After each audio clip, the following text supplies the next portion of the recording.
Hi, my name is Rich. I use the he, him pronouns. You're watching my YouTube channel where I play amazing tabletop role-playing games with friends.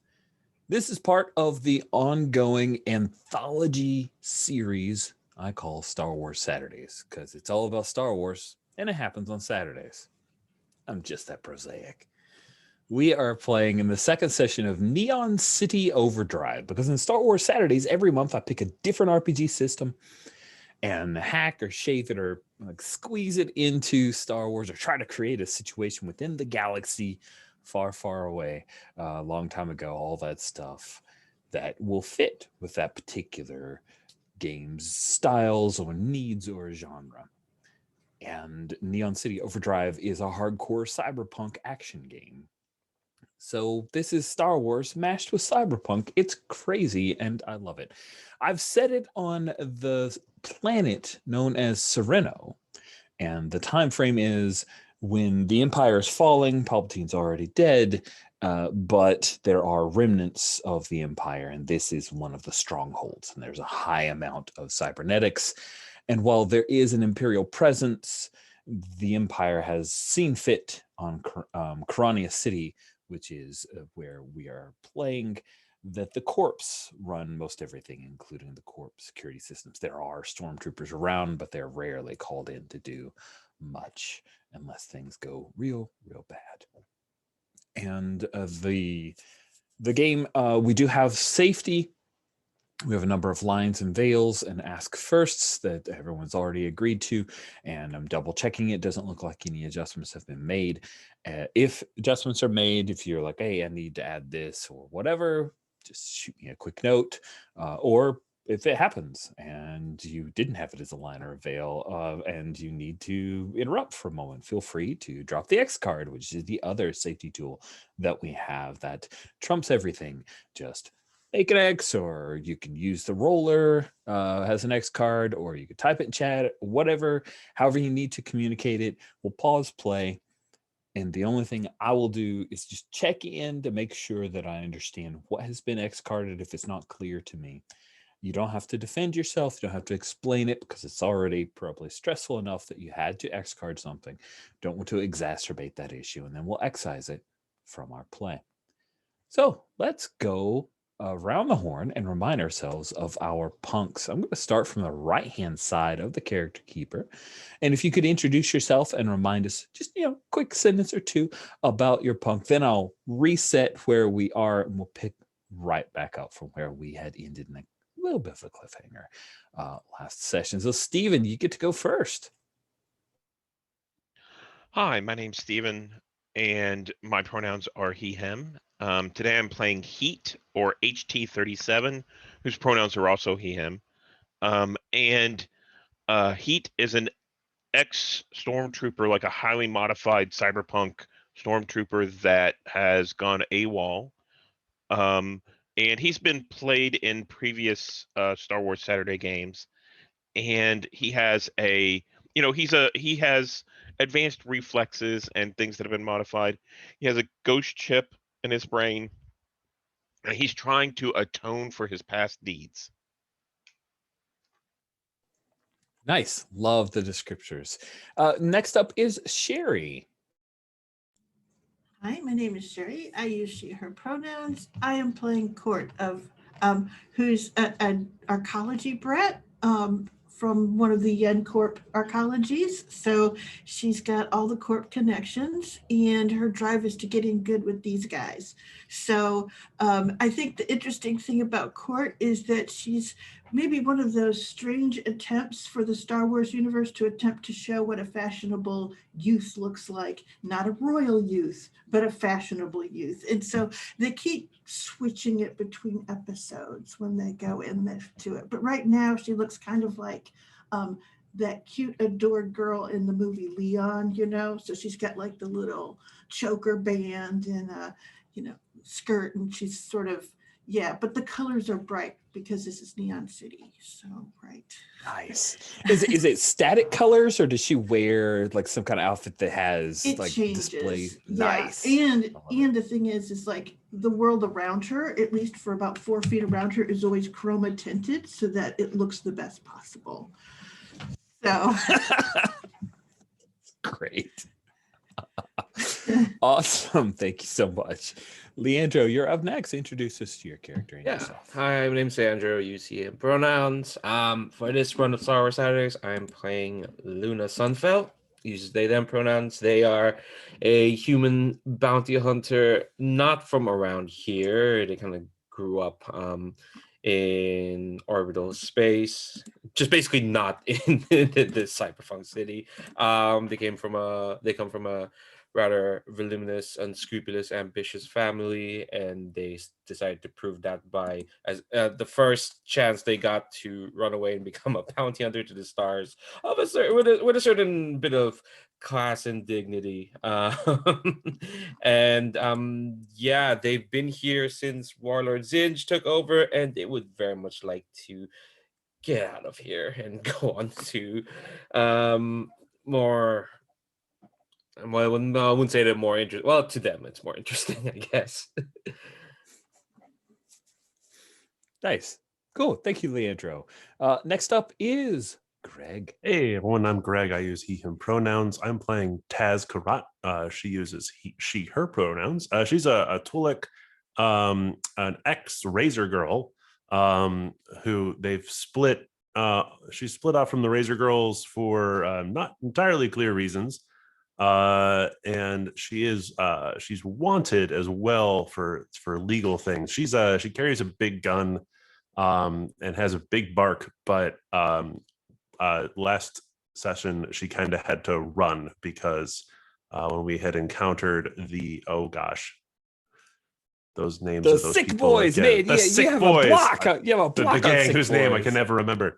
Yes, the sick boys kind of ran her off, and so she's feeling a little tired, but hoping that this heist goes off well. Cool. And then, last but certainly not least, is Cody. Hey, how's it going? I'm Cody. I use he, him pronouns. Today I'm playing Graffin Typho, also known as Block. He also uses he, him pronouns. He's a Serenno native, an old man slicer. He's been fighting the fight for a long time now, getting up to no good and leading a general low-level resistance against the Imperials, and before that, the Republic. He works out of a bar named the Chip-Off Cantina, and yeah, that's about it. That's plenty. So we began the session last week with Chip-Off Cantina. Everybody met in an inn because we love that and it's fun.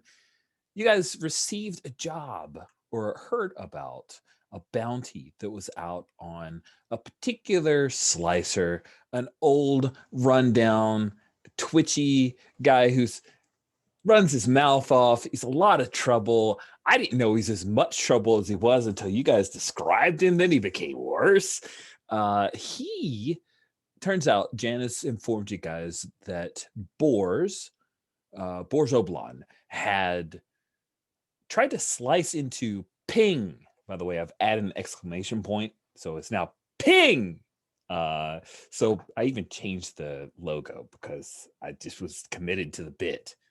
So Ping, which is the major food supplier, or at least the popular food supplier to Carannia City and most of Serenno.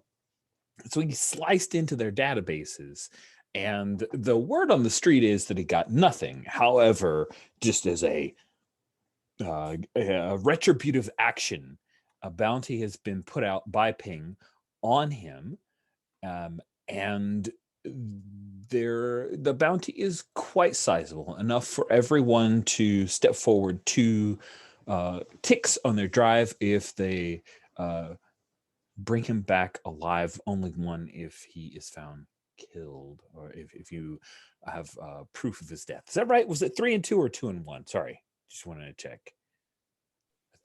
We'll go 3 and 2. So I'm writing it down now. 3 and 2. Yes, alive. I had written it down. I actually wrote it down. It says alive 3, dead 2. Okay, good. I should have read my own notes there for a second. Anyway, So you guys found the deets on Boars, realized that he is hiding out with a gang he used to run with in his younger days, known as the White Rabbits. The White Rabbits are run by a female Leppy named Bloody Alice. And yes, the Easter bunny vibes were strong with us last week, but we're carrying it forward and keeping it going. And so Bloody Alice is a gang that runs, she and her gang run the Eastern Tower of Metroplex 13, which we had said was like Peace Trees from the Dread movie. If you don't know what that is, giant city block sized apartment building, right? And it's the kind of thing that like cyberpunk future. So there's stores on the bottom levels and everything, and then everybody lives above. So you never have to leave, right? You just take the elevators down and you come back up. It's great. It's perfect. Who wouldn't love it? You guys created a wonderful multi-layered plot to try to basically create a gang war in order to extract Boar's Oblon. The facets that you have already executed is that two of you, which was, if I remember correctly, Taz and Luna, went down to the kind of underbelly of the city, down into the hive, and met with the Sick Boys, who have a name that's so boring that it's easy to forget, and caused some trouble there, but successfully convinced them that some of their stuff that they had kind of stolen, but was considered theirs, that the White Rabbits had it. Meanwhile, Heat had gone into the easternmost tower of Metroplex 13, gone up to somewhere around 80th floor, found a supply closet, a closet where a bunch of like video cartridges and other supplies of the gang were, and dropped off effectively a milk crate or two worth of gear that had something in it so that the Sick Boys would recognize that this was their stuff. Maybe they could track it. Suvo had helped you out as a payback for the work that you had done, Heat. And so you did all that, but then there was a slight complication in that a couple of White Rabbit gang members thought something was hinky, and they've given chase, and you were running down a hallway. The next piece that had already been completed is the court, using a repo set of software, had infiltrated one of the garbage scows, a garbage truck, in order to go down and be the getaway girl. I think this plan is good, but it also, court has designs to, flexible planning, I think. I don't know, but court is down in the basement area. No, court wants to make sure that GB essentially sees himself as having free will separate from his garbage truck. Exactly, and that was Have the a full complication life. you received, is that there was a droid who was actually driving the truck, and you have convinced the droid GB that it has been repossessed and that everything is above board.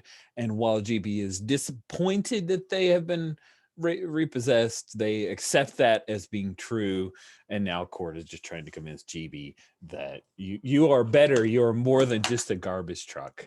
And GB agreed, yes, I am more, but I am also a garbage truck. So we'll see how that goes. It's going to be wonderful. Let's pick up with Block, our slicer support guy, dude in the chair. What is Block's part in the puzzle as everything is going? Like, this is simultaneous. Chaz and Luna have they're making their way back up to Metroplex. Heat's on the run. Court's checked in. Her and GB are doing stuff. What is Block up to right now? Yeah, so I think last week when we were playing, I had mentioned in the chat what I thought my role was going to be. but we didn't really touch on that, and so I think I'd like to change it a little bit. Originally, I had thought that maybe Block and Court. I don't have access to that chat, so Yeah, it's whatever all you gone, say so- goes. Okay, well, Block is in there. He's with Boars. He has them. He has a parachute. No. I think the move here is So clever.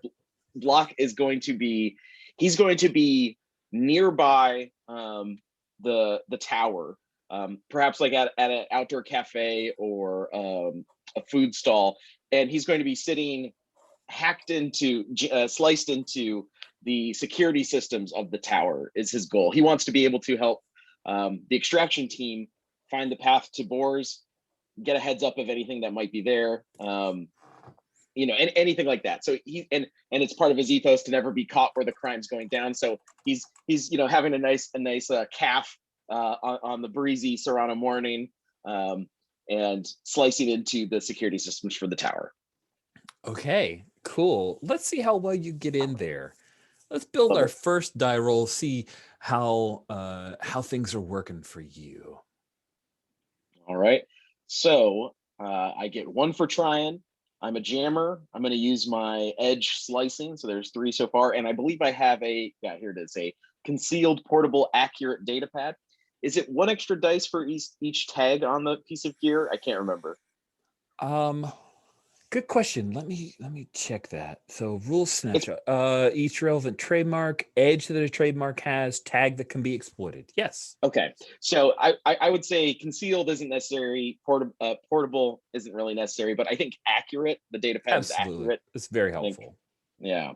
So that looks like 1, 2, 3, 4 dice for me. And then how many negative dice are we rolling, Rich? Great question. So the white rabbits aren't dumb, so they have their own countermeasures. One might call it ice. So we'll say that they have 2 dice worth of black ice. All right. And I'm just trying to remember what these are for because I haven't used any yet. The stunt points are to double your dice pool or re-roll afterwards. Is that right? Stunt points can use a second trademark in a check. You can use it to soak all hits or change a die roll up or down by 1. Oh, okay. Or add the detail or a tag to a scene. Got it. All right. Well, I'll just roll then the 4 to 2. That should be fine, right, guys? Yeah, 4 on the number, 2 on the pips. No. Well. This is unfortunate with those pippy things. Sorry, I hit my mic. I rolled a straight, so that's got to be important in some way. Yeah. So your highest number then is a 4, which is a partial success. So you are trying to get in, and I think what we get is that you slide into the security system, and when you do, I'm kind of imagining a little bit of and you tell me, we can collaborate a little bit. I don't have full ownership, but I'm thinking that the way that the matrix works in this place when you slice in is a little similar to like a Johnny Mnemonic. We see 1s and 0s, maybe because it's Star Wars, maybe it's like vector line graphics of what definitely, yeah. Metroplexes flying past me. Yeah. You're like zipping in, and you see all kinds of little white rabbit iconography, this around stuff. But the complication that you get is that Boars is here, like he's in too, and he's going to try to talk to you, right? So you like slice in, and he says, "Block, hey, Block. You better get out of here, man. There's a lot of stuff." Stuff what? What do you I guess I don't need to put on a voice because we're typing to each other, but stuff like what? I want to get an idea of what he thinks is happening before I reveal what is happening. Nice. So he says, I made some people mad, man, because I got in too deep. Of course, because he's running his mouth and he's very excited. He goes, but don't worry, I've got it all under control.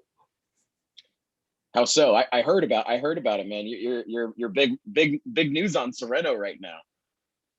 Oh wow. That's Blaze, man. All of Serenno? Yeah.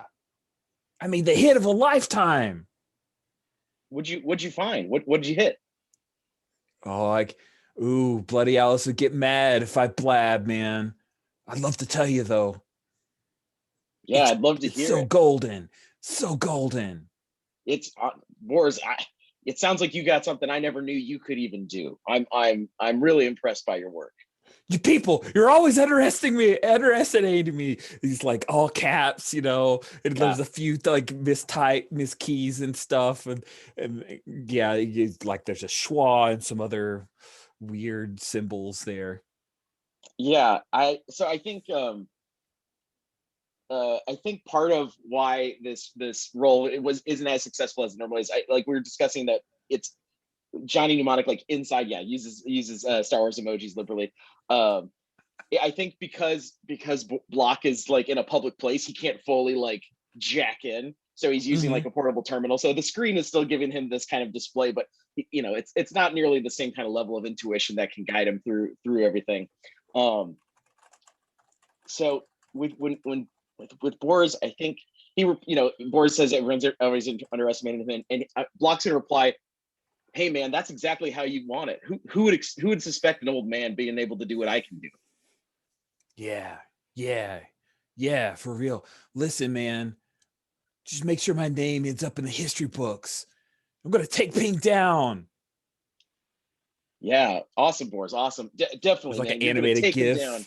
Yeah, you're gonna take him down, and they're not gonna know what hit him except for the name Boris. But are you sure you're safe where you are? Yeah, man. Yeah, real safe. Real safe. Hey, listen, you're in. You're in. What are you doing? What are you doing in Metroplex, man? Metroplex 13? Not good, man. Yeah, man. I heard you were in there. I heard you were Oh, wait, laying hold on low. a second. Uh-oh. There's some trouble on 80. Hold on Are a you sec. running? Are you running the security for your building? Hold on. I'm just helping. Hold on. He's like, you can tell that he's like doing another thing, which is us Yeah. cutting to heat, and there's like a little camera of heat like running past, and they're firing on you because these are the white rabbits, and you are not wanted. What do you do? So I think what I'm going to do is I'm going to run around, duck around a corner, and just try and get out as quickly as possible. But during the process, I think I'm going to take advantage of some of my equipment. Mm-hmm. And as I turn around the corner, I'm going to drop a droid popper, basically, so that as they come around the corner, they're going to run into it. It'll go off, and hopefully slow them down enough for me to get away. Nice. And what is a droid popper? It's one of those things that you see off like the animated cartoons and stuff. It's like a grenade for an area of space. It just sends out an electric. Oh, nice. Hi. And you're figuring these guys have some cybernetics and stuff is going to mess them up. Nice. Or Sounds even good. just, even with fleshies, it will shock them but not kill them. Yeah. Gotcha. Okay. Sounds cool. So let's have you drop that droid popper. And I think what's happening is you're getting fired on. So I'm going to throw a couple of negative dice. So 2 dice with pips. And let's build your die pool. Okay. 1, you're doing the thing. I'm going to clear dice real quick. Right. So 1 for doing the thing. And then what trademark do you want to use? Okay. Let me look. So let's do Mil-Spec Grunt and Combat Reflexes. Sounds good. Right? And then the droid popper itself will do it. Okay. And is that has one that you rolled for that gear? I did. Okay. And it's area of effect, armor piercing, and stun. Gotcha. I see it down there. Okay. Right. I was looking in the gear area, but yep. That's so cool. I think that's 4 dice. The rules say having a better position. So since I ducked around a corner, maybe a 5th dice. Okay. Yeah, I'm into it. Sounds good. Okay. So 5 good and 2 scary dice. Okay, and roll. Let's see. Submit. There we go. Dang. Okay, so it looks like your best die is a 5-er, right? Because that Right. 6 doesn't cancel anything out. You had 2 5s to cancel against the pip 5. So a mixed success. I'm going to say you take a hit. Yeah. As one of them clips you. Yeah, you get hit with a blaster bolt. It's not the kind of thing that's going to take a beefy boy like you down, or a beefy being like you down, especially with all your cybernetics, but it's going to leave a hurt.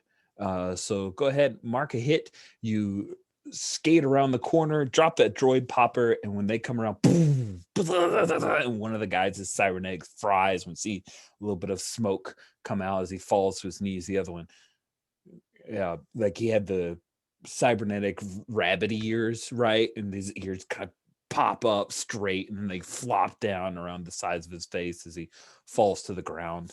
And yeah, you are free for a moment. What's the next reaction that we see from you once you've taken out these 2 gangers? It's to basically get out as quickly as possible. I think I'd taken some stuff from the closet, Mm-hmm. and I think I dropped it, and they, some of the stuff, they were like, hey, this is mine, blah, blah, blah. This is my favorite videotape or something. Right. And so I think that there's some evidence here, and I'm just going to get out. That's all I really want to do. Yeah. So when you say get out, are you going to try to go to one of the lifts? Are you hitting the stairs? Are you going down the garbage chute where you might fall into Court's truck? What's your plan? So if I'm not mistaken, the plan all along was that we drop boars down the garbage chute. Mm-hmm. So I think that I'll jump in the garbage chute to get down there just to make sure that whole plan works, and I'll let Court know, hey, incoming, it's me, not boars. Cool. Okay. So you're telling Court that you're incoming and on your way. Yep. Court, you will follow up with you in just a second. I'm going to circle around to Luna and Taz.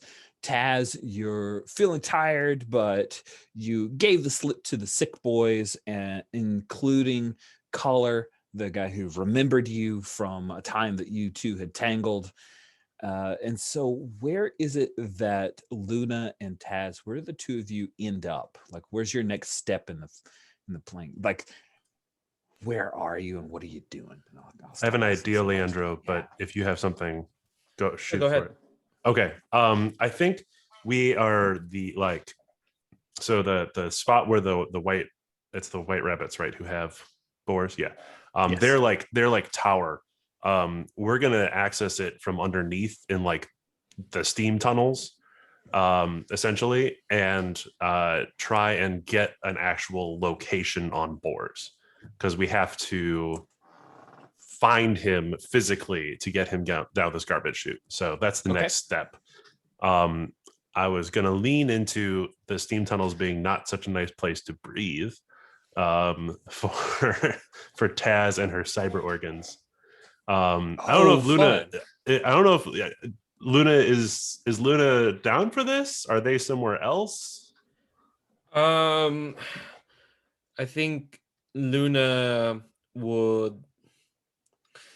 I think they want to make sure that like the sick boys. I think the sick boys are gonna like get into this gang warfare, so they don't have to stick around there. They'd be done. They'd be complaining the whole way. Of course. I thought that was implied. Yeah.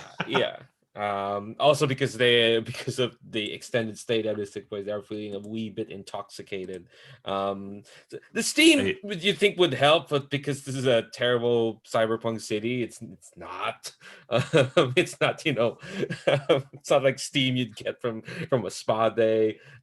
This is not great. So they've just got like their cyber arm over their head, and they're kind of like grumbling right behind Taz. Nice. Cool. So the 2 of you are trying to locate where he is physically.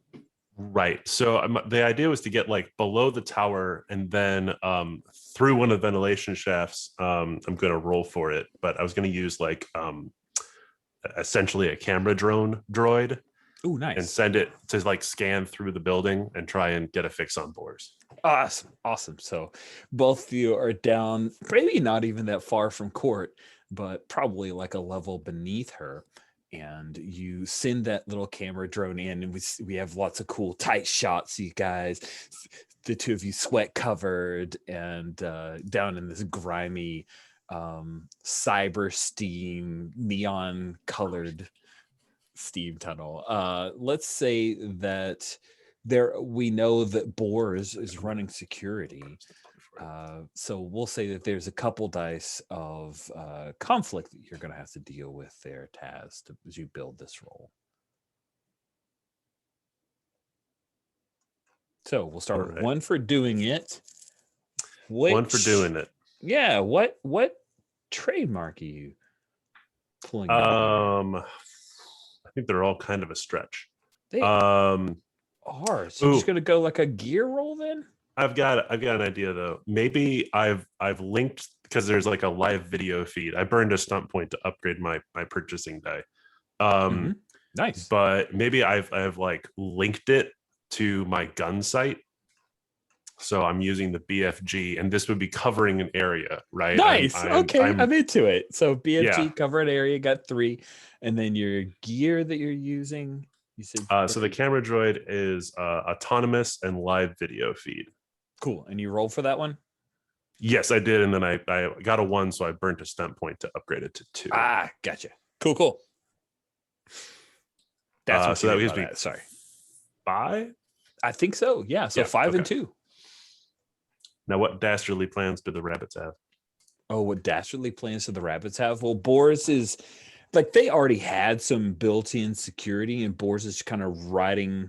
What was the cowboy thing? There's a term from Johnny Mnemonic Times. The term they had for. There's like a console cowboy. That's it. Yeah, he's riding console cowboy on it. And of course, there are also white rabbits who walk around, and it's a physical thing. So those are the 2 dice of security you need to slide past in order to locate him. All right, here we go. Didn't roll great either side. That's a 4. Okay, that's a 4. So that's a mixed success. A success with a complication. That was a lot of low dice, but that's okay. So, Luna, what are you doing as Taz? So what? Well, first of all, you're using the BFG. So like you're looking down a gun sight in the middle of the steam tunnels, Taz. Is that right? Yeah. It's like there's like a screen on the side of her big gun, and that's what's showing her the drone footage. Nice. And then Luna, what are you doing as Taz kind of zones out to wholly focused on what's going on here? Yeah, I think I'm the one. I'm covering her. Basically, while she's looking through the gun sight, I'm making sure that no one just gets a drop on us, even though this is a steamy neon tunnel. And Luna may not be. Their vision may be a bit impaired because again, this condition of theirs is not helping. And Taz is hearing all of it. Nice. You I'll drop the image link, but as you're doing this, a pair of these little womp rats come down the steam tunnel, Luna, and they're really curious about you. And these little tail twitches as they come up to you, and one's kind of sniffing. What do you do, Luna, as this pair of womp rats come? Gosh. Now, a full womp rat is like 2 meters. These things are small. These are like womp rat heights or whatever. They're midget. They're pygmy womp rats because they are about rat size. They're nowhere near as what Court is holding right now. Yeah. I think then discretion would be to not start shooting at the womp rats in this tunnel. So I think I will, Luna, against probably their better judgment, will kind of like scooch towards the womp rats and kind of like just wave their pistol. We're like, the moose. Yeah. Actually, no. They don't speak basic, and one of them comes closer and starts sniffing at your boot. Can gosh, I don't know anything about womp rats, but because Luna has this well-educated tag, maybe they do. Nah, they would. This I don't know if this would help in knowing about womp rat physiology. Probably not. uh, This is I not something you think- deal with up as being an orbital, right? No. This is like the opposite. I think like, I think Luna will kind of like, yeah, the womp rats have gone close, and they're like, they seem to be following them. So I think what Luna's gonna do is they're like, all right, follow me, I guess, and they're gonna like scooch away from Taz to like get the womp rats to follow them. So so Luna's gonna go like further away from Taz into like the tunnel and get the womp rats. You're guiding them away. You're Pied Pipering. That's wonderful. So no dice against you. Just build me a quick roll and let's see how if you end up with some complications or something else. Okay, all right. Let's see. Start with 1. I don't have a single relevant trademark. I don't know. I'm beautiful, apparently. Well, you're I trying don't to think the attract womp them, so there you go. All right, so 1 plus joy for your trademark and 1 for beautiful. So you're rolling 3 dice. No pips to roll. So good luck. Okay. Not even because I'm intoxicated now. Oh, that's true. Crap, you do have a condition, so we'll say 1 for your condition. Thank you. You're a little too drunk. Yeah, this is why I'm doing this. Luna, Luna, where did you go? Oh my god. Oh, 6, no problem at all. That's great. That is awesome. Oh, that's great. Yeah. So you guide the 2 womp rats out, and maybe there's a little bit of food or something you drop, and they slide past, don't even bother Taz. And we're gonna slide over to Court. Court, you've just received notification from Heat that they are on their way down. Awesome. I warn him that there's a little bit of cushioning garbage. So just to be prepared. It's classic Star Wars garbage. So it's sloppy and full of green slime. Nice. No, not at all gross. And GB asks, Is there a reason that we are gaining new passengers? It's and she sort of says, this is part of paying off the repossession. It's okay. This is highly unusual. Yeah, usually people don't use garbage trucks as taxis, do they? Yes, bioorganics do not enjoy the smell. These ones have no choice. I understand not having a choice. But you, GB, are different. You can have a choice. I can.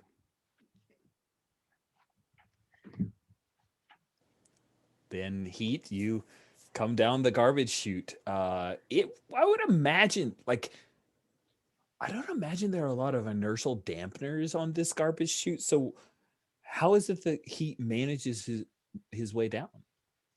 So I think that basically what happens is we know we're going to dump Boars down here. So I think he's kind of running a test run and he wants to see things, how it's going to work out. And if Boars is totally unconscious or surprised by this, it could end up hurting him or killing him.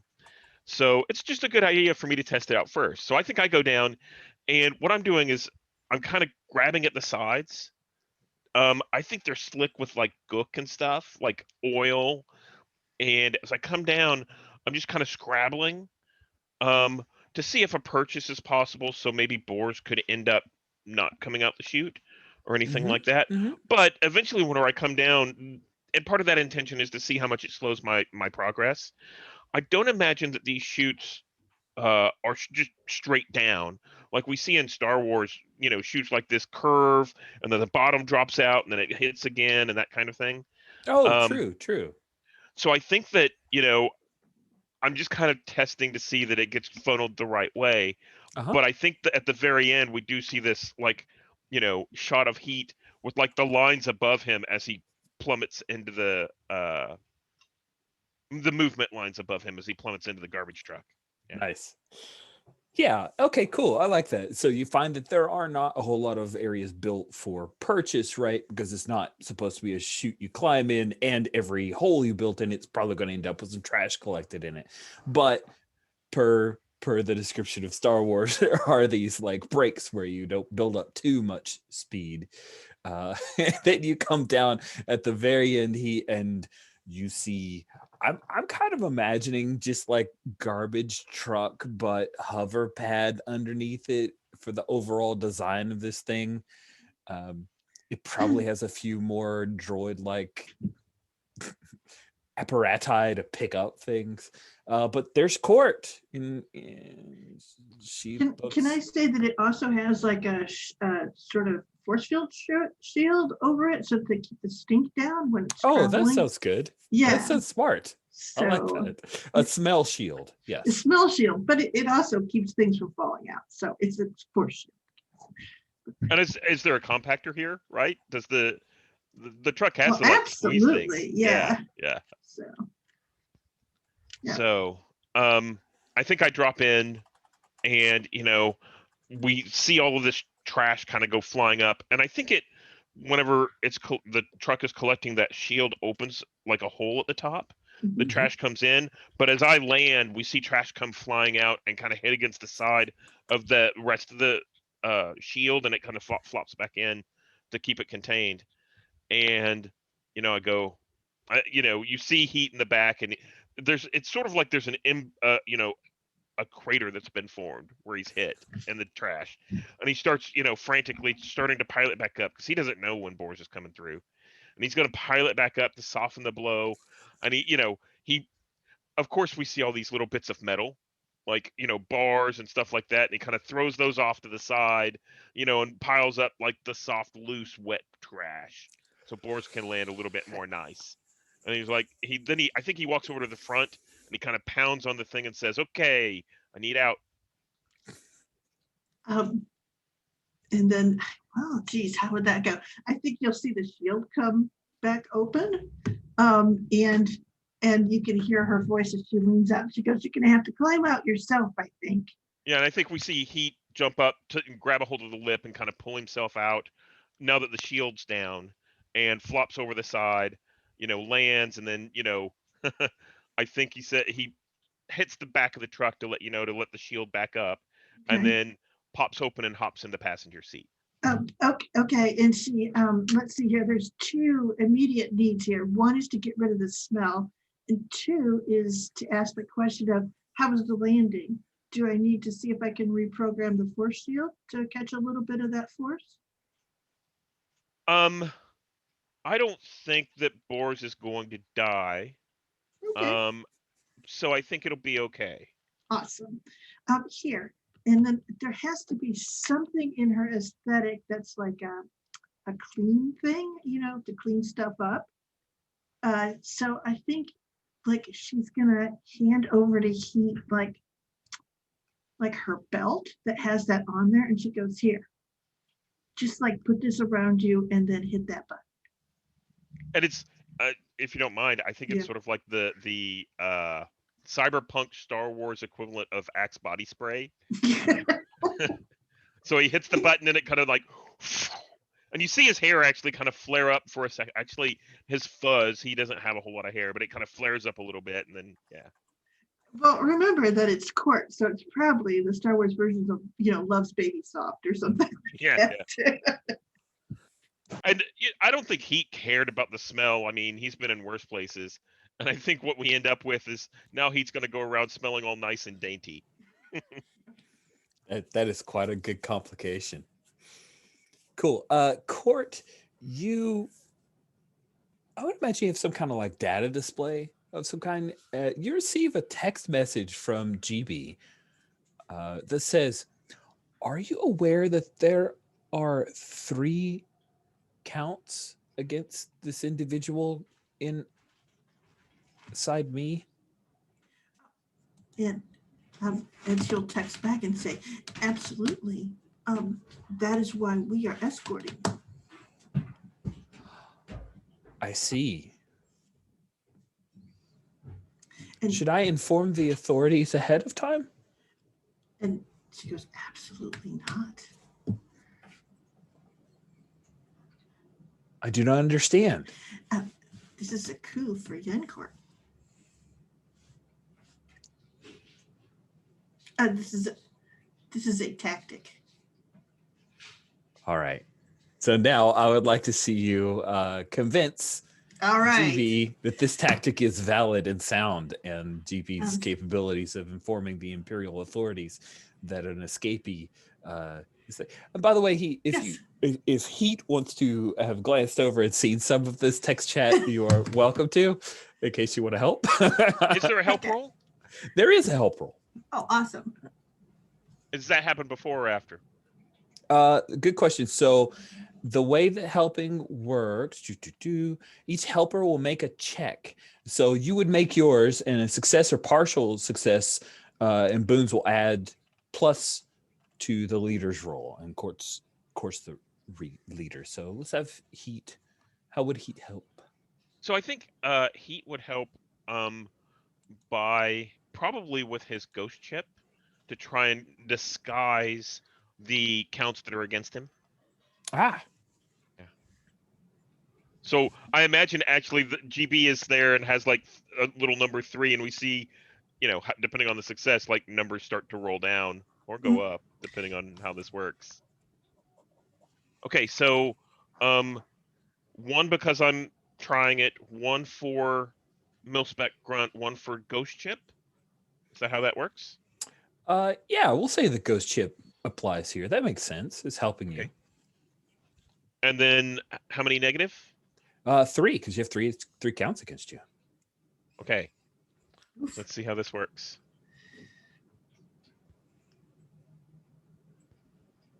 Oh man, those counts against you did not work the way I thought. That is awesome. You rolled a 6, which is not canceled by anything. So you don't end up with any extra boons, because you would need to roll multiple 6s. But yeah, you give an extra plus to Court in her logical, and we'll say that it's gone down to 2 counts. So Oh, all right. 1 for doing it, Court. So yeah, and Court says to GBC, the counts are already going down. And then, so I got 1 for that. I have machine interface. So I think that's 1. Okay, I it's have- 1 for trying, 1 for rev head. Okay. Oh, rev head. I see. I say it that way. Okay. Arcology, I have sneak and I have tenacious as well as my edges. Those are Right, the but things if I you give? want, so which of the edges, so you start down the trough of a trademark. You have to spend Okay. stump points if you want to use more than 1 trademark and Oh, okay. edges. Well, all right. So I have rev head. And then what else can I use? So A you mach- get, sorry, go ahead. No, Go go on. ahead. I'm sorry. I was just going to say 1 for trying, 1 for rev head, 1 for machine interface, 1 bonus from heat. So you're starting at 4 core. Okay. That sounds good. Okay. Okay. And then how many against me?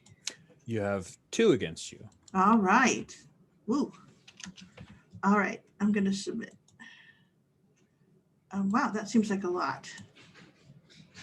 Were there ones did already we- there? I don't think we cleared, and that's on me. Ooh, So so I'm that's the gonna clear last and have you- 6. 1, 2, 3. No, because I 4, think it 5, sorts 6. them.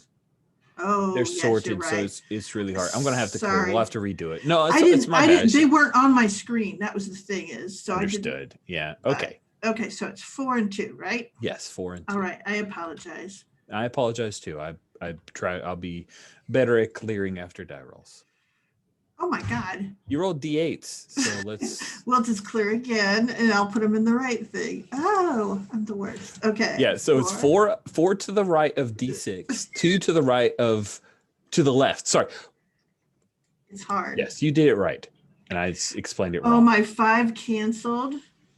My Oh, no. 4 So is it's a a- thing, so it's a 3. 3 is your die result. Now, if you wanted to spend a stump point, you could move any of those dice up or down by 1 value. We'll do that. Let's see here. I will move my 5 up to a 6. That is very clever. That is Okay. exactly how I would have suggested it, but I thought I'll be quiet and see if there are other ways to do it. Yes, so push it up to a success then with Full the 6. success. It is a full success. And Oh, I see. But if all of the counts are gone, then Yen does not get. Well, an escaped stormtrooper is risky, but I trust you. Thank you, DB. so, Taz, you've located your target. Boar's Oblon is zoned out as a console jockey. He's got a little cyber deck on his lap, and he's sitting all, crisscross applesauce, zoned out with thing jacked into his neck. And your little camera ends up coming in, and you see none other than the Leppy, Bloody Alice, and she's got a couple of kind of borged out heavies with her. And you overhear that one of them says, hey, our eyes spotted some sick boys. They're on their way. And it looks like they want trouble.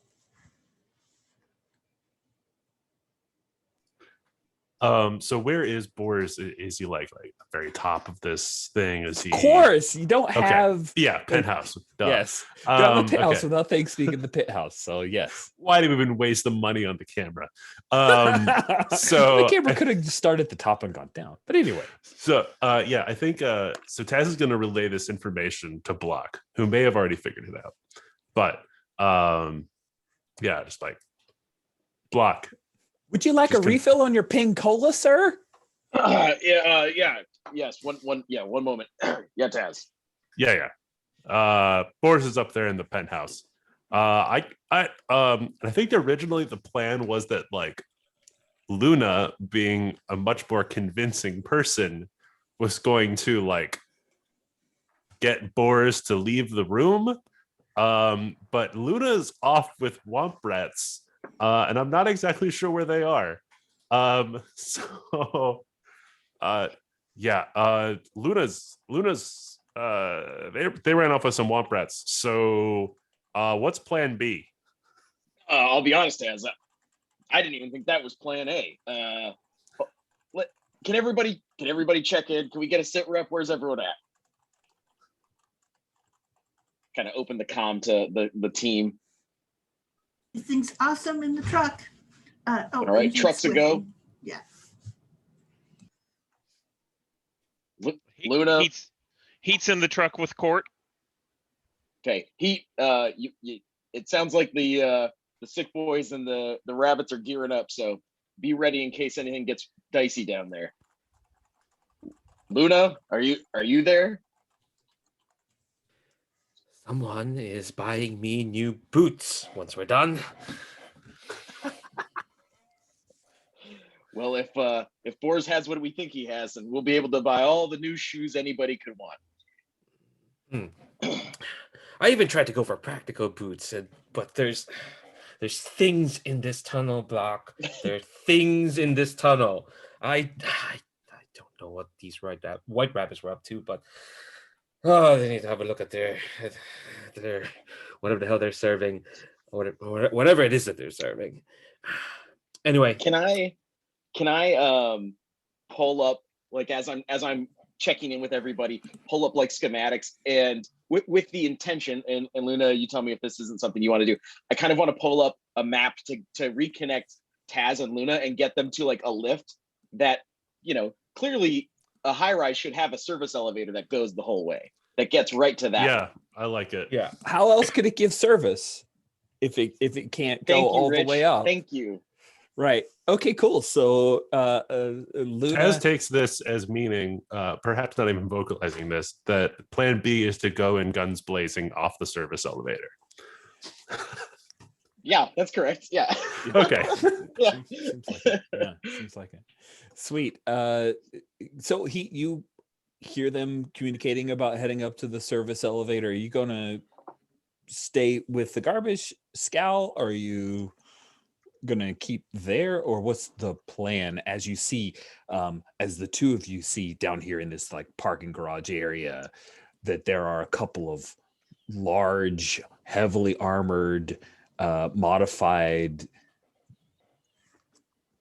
speeders that are like speeder trucks, and they've got like paint all over them, neon paint. It's like sick boys. You see a few of the heavies, including Chunk the Gamorrean, pile out, and they're about to start working their way up to get their stuff. Yeah, I think that since Block provided us with kind of like a heads up, this is where everybody's located. He's gonna, double time it over. He's gonna give us a due to court and double time it over to the freight elevator to meet up with Luna and Taz so that he can go up. Is Luna going up as well? Yeah. Yep. Nice. Okay. So Court's remaining as getaway driver. Block is operating service elevator. Taz, Luna, and Heat, you guys are going to meet up together, and then you're heading into service elevator. That's where everybody is at this moment. Cool. Let's take a quick bio break. So per chat, you guys are going up the service elevator, and Taz asks to be let off one floor early, just beneath the penthouse. So I think I do want this one little like interstitial scene where he Oh, steps onto the elevator scenes are perfect. Where he steps on the elevator with the other two, and I think Luna kind of looks over and I smell like baby powder and all this weird stuff, and I get this odd look, and then we head up. Yeah. Any commentary from Luna when Heat smells better than you? What are you wearing? I might need some of that. Because I think Luna, like from the feet, it definitely smells. And I think a combination with all the stuff as well from the sick boys. I think he goes, oh yeah, and he hits the button on the belt and goes to take it off, and this stench fills the elevator. This trash stench fills the elevator, and he hands the belt over. Luna hands it back.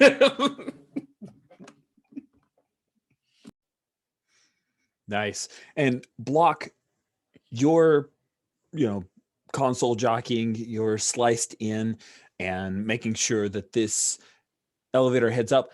You also notice that 2 elevators, one personal, comes down from the top lines, and checking the cams. There are a number of heavies that are being sent down to deal with the sick boys. There are also reports of gunfire in the basement, in the underground garage area. So we cut to court as you see all these sick boys who are just like cybered up heavies, including a big Gamorrean, have piled out of these trucks, and it looks like they are going to try to head up the underground parking garage and go make some trouble, when that Gamorrean stomps over and looks up. He's noticed you. What do you do, Court? I think she looks at him like this, rolls the window down. Having a difficult garbage day, sir? No. What you hear? And he has this like vibro club, and he taps the door. She goes, we're taking out the garbage.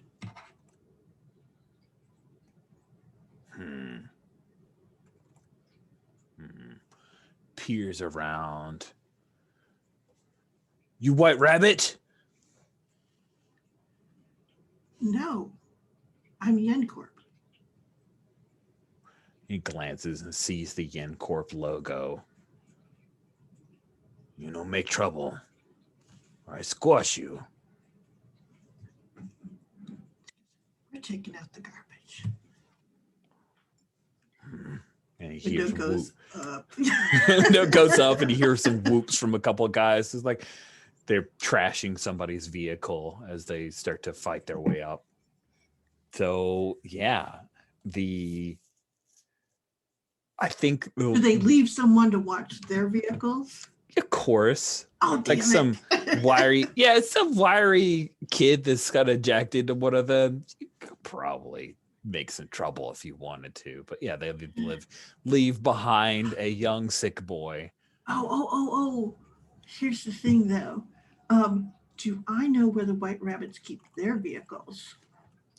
Oh, that's a great question. So the White Rabbits have a few vehicles down here, but the stuff that they use is usually up on the roof or kept in some of their rooms because it's speeder tech. So they're not going to put stuff that far away that they really, really need on a go basis. But there is some stuff down here, right? Yeah. Okay. So I think I'm going to pull the thing where, like, I walk over to the wiry guy, just like his guy had walked over to my car, and I'll tap on the window.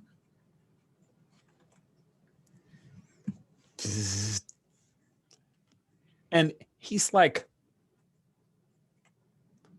indiscriminate teenager age, very, very skinny, lots and lots of ink. And a bunch of cybernetic mods. His teeth are like this neon pink kind of thing when he talks. Ooh. And then at first he's like aggressive, that he looks at you and he's not. Okay. Hey. Hey. Your friend came over and asked if I was White Rabbit. Pfft, you're not a White Rabbit. You're too clean. Correct. However, I neglected to tell him that if he was looking for White Rabbit, I don't know where they are, but I saw their vehicles, or at least a few of them, over there, and I'll give him the thing of where it was, and then I'll say, I just wanted to be, polite. And I'll kind of turn around and walk back to the garbage truck. But I've given him the information of where those are, so if he goes away to mess with them, it gives me an opening. Yeah, like you see, he was keeping watch over the other truck, and he's got the one truck, and you see it like lifts to life, and he rears back and then goes and rams into one of the vehicles. Just like slams into it. All right, blows then. A bunch of metal, crash, careening, peals of laughter. Excellent. I will just slide a little drive block under the other. Well, no. Do I want the drive block, or do I want to be able to take control of the other truck? Could I roll for some gear? You sure can. All right. I think that's what I would like to do, is roll for some gear that will allow me to take control of that other truck. So in case I need a blocker, Sure. That's all. So as a reminder, to get gear, you're going to roll. You basically list what you want out of it, and then you're going to roll a d6. Okay. And you're trying to roll. Oh, crap. Where's the gear thing? Oh, wait. Yeah. Okay. So basic gear's no big deal. You tell me how many tags you have, roll a d6, and if the result is equal to or greater than the number of tags, you get the item. Okay. So I think that what I want is remote control, and then probably, what do you say? And fast install, if that makes any sense. Like auto install. It's on like a little droid that just crawls into the engine and connects itself where it needs to. Okay. Cool. So a couple of mods, and then the thing that it actually does, it will probably need to tag on. What is this thing? Remote control. Okay, so a remote control. Okay. Yeah. Okay, interesting. All right, let's see how it goes. So that's 2 tags, yes? It looks like 2 tags, Okay. yes. And then what do I roll? You roll a single d6. And you I want can to roll. do that. Yeah. Are we cleared? We are cleared. Thank you for checking. All right. So here we go. Equal to or greater. So really, you have All a right. great chance of A this. great chance, but it is me. Oh, I got a 5, so I got it. Woot Nice. woot. Okay. So you got your So- next piece of gear, which is a Yeah. remote control. So you got to try to sneak in to install this piece of gear that you Yeah. just happen to have. Just gonna go and pop that in there. So since it can install itself, it's pretty much just getting into the vicinity and sliding it under the chassis so it can crawl in. Nice. All right, let's say that thing happens. You've got a flaw here called collateral damage. Yes, that will happen once I begin driving, is how I always like to think. Ah, I see. Okay. Well, good. Oh, when a flaw causes significant trouble, you get to refresh all of your stunt points. Nice. I better use them all then. Yeah, you I'm should planning for some definitely do collateral some damage. flaws. Yeah. All right, cool. Let's jump back. So we jump back to the elevator after the swap of the belt, the no belt, and of course, because it's an elevator and it's Star Wars and I get to make a Star Wars joke, I think it's like the cantina music from New Hope is what's playing in the background. And then you guys get one floor from penthouse and the door slides open. Taz, as you step into the hallway, the hallways here are actually in good shape. It's nicer than any of the hallways for, say, 95 floors down. But the White Rabbits try to keep the place where they live and eat a little cleaner. So, yeah, you realize, though, that there's enough security here. And Block, you're probably tracking Taz as she steps into the hallway, that probably not going to remain not going to remain invisible for long. Taz, what's the plan here? The plan is to get underneath the room where Bors is and shoot out the floor underneath him so he drops and I grab him. That's awesome. That is great. So I assume, Block, you're trying to give Taz. Well, no, Taz, you've got the I've got the cam, so drone. yeah, you pointed on can it, actually yep. triangulate yourself. That's right. Sweet. So Luna and Heat, the two of you remain in the elevator, and the way I'm envisioning this penthouse is like service elevator and then short hallway and then kind of an open floor plan for the majority of the penthouse. And I would imagine the Block's giving you guys the 411 on the floor plans. So the door comes up, bing. And I think the Max Rebo music starts to die down. What do you do, Heat? I think at that bing, suddenly Heat kind of goes into combat mode. So he pulls up his little carbine blaster and he gets down, and kind of starts sweeping. He steps out of the elevator and sweeps the area to make sure everything's cool. Nice. So yeah, you step out of the elevator and you see coming around the corner are a couple of White Rabbit heavies. And I think I basically What do you do? point back to Luna, to that way, and then I'm gonna I think I'm gonna pop them. Okay, so combat happens in turns. You roll a d6 at the start of each turn. On a 1 to 3, the bad guys go first. On a 4 to 6, you guys act first. Do you want me to roll that? It's between you or Luna. I'll roll that. Yeah.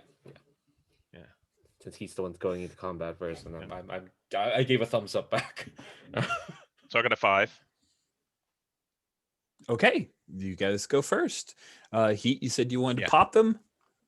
What is Luna doing? Go ahead and start building your action. They are going to be 3 against you, so 3 negs. What is Luna doing as you see Heat start to fire his? Yeah, I assume they're all. This is there's only one way to get to Boris is through these folks. Okay, all right. So Luna can't slink away. No, I guess they'll have to shoot as well. Oh no. They're built for this. Yeah, I am gonna grab. I think Luna prefers to go pistol wise, they don't have a carbine. They do have a kind of a heavy pistol. Let me just quickly roll for that. Okay. Let's say this is accurate and armor piercing. So that's 2 tags. Then I roll 1d6, right? Right. And as long as you roll 2 or higher, you got it. Right, roll 2. Yeah. So yeah, I think like I gave Heat the thumbs up, and I think Luna's left-handed. This is important because their left arm is their cyber arm. Nice. And yeah, and they'll like basically like they'll be firing from behind Heat, but like just making sure he's covered. Okay, sounds good. If you wanted to go ahead and roll the cover as a help to Heat, Yeah. you can. Actually, I'll do that. All right, let's have you do that. One I'm for gonna trying, clear. and okay, yeah, good call. 1 for trying. Bounty Hunter trademark feels like it's the most applicable here. I don't know. Is Luna being beautiful help here as well? No. Up to you. If you want to spin that stunt point, you can do No. both. You could be a beautiful bounty hunter. They are a beautiful bounty hunter, but nah. Yeah, I'll stick with bounty hunter and shoot. So I do have that. Okay. And gear adds a die as well, right? Yes. Yeah. Which I have Then to it's tag. 2 because you're using the accurate and the Armor piercing. well, if they're armored. Are they armored? I mean, yes, they're cyber armored. One's got thermal plating. So All right. Yeah, that's 5. That's 5 dice. Sweet. 5 and 2. Does it being Negative. intoxicated maybe add another die? 5 and 3. 3 negative. You're still a little drunk. There's 4 of them. Just shoot for the middle mass. Nah, there's only 2 of them. Why would they want to protect Two-ish. Boris that much? All right, that's a 5. Oh. Yep, 5 is your best die. That is better than I anticipated with those dice I saw, but that is good. Cool. On a 4 or 5 is a partial success, which means that you're going to take a hit. And it's a partial success, so you will be passing 1 over to Heat. So take a hit as you catch some flack from them. They are not firing blasters. They're firing needlers. Yeah, like flechette kind of needle stuff. It's gonna hurt a lot, but you take 1 hit right now. Heat, you get 1 extra bonus die from Luna's assistance. Let's build your roll. Yep. So 1 for trying it. Mil spec grunt. Combat Definitely. reflexes. The carbine has stun and accurate, and then 1 from Luna. So it's Yep. 6 to 3. 6 to 3. Oh wait, no, it's 2 for you. You're not intoxicated. Oh, I rolled So 3. 6 and 2. Oh, So all right. Well, you've got a 6 anyway, so you're good. Yeah. You've got a 6. Now, the 6 will take 1 of them out. If you wanted to spend a stunt pool to push one of your other 5s to a 6, you could take out the other heavy. yeah, I'm absolutely doing that. Sweet. So what does it look like as you take out these 2 cybered up, beefy heavies that Bloody Alice keeps close to her? Right. So I think that they expected a big contingents. And so as soon as, I pop out, they start, laying down cover fire from the elevator to make sure that none of the other heavies come out. And that's where Luna takes her damage. And I start firing, and we see the concentric blue rings, come out of the carbine. So it basically whoop, whoop, whoop, whoop. Nice. And they're all armored up to avoid, to take massive amounts of damage. But the stun just kind of drops them to the ground. Nice. I like that. That sounds really, really cool. Sweet. So you take out those 2 heavies. The 2 of you come around the corner of that little short hallway, right? You've kind of placed your way in. As I said, it's a very open, I'm kind of using as an inspiration a bit of the Cyberpunk 2077 layout, except that there are a lot more windows. So there's actually a pretty decent picture that I'll show you guys because I think it's nice. So we'll quick that just so we're all on the same page. So real quick, the general looks like that. It's got this weird tile floor and these little sub rooms area and like a couch area. And underneath this viz display is where seated on the couch, you see none other than Boris Oblon, who is legs crossed on his little cyber deck and moving quickly towards you guys. Obviously on some kind of wired reflexes is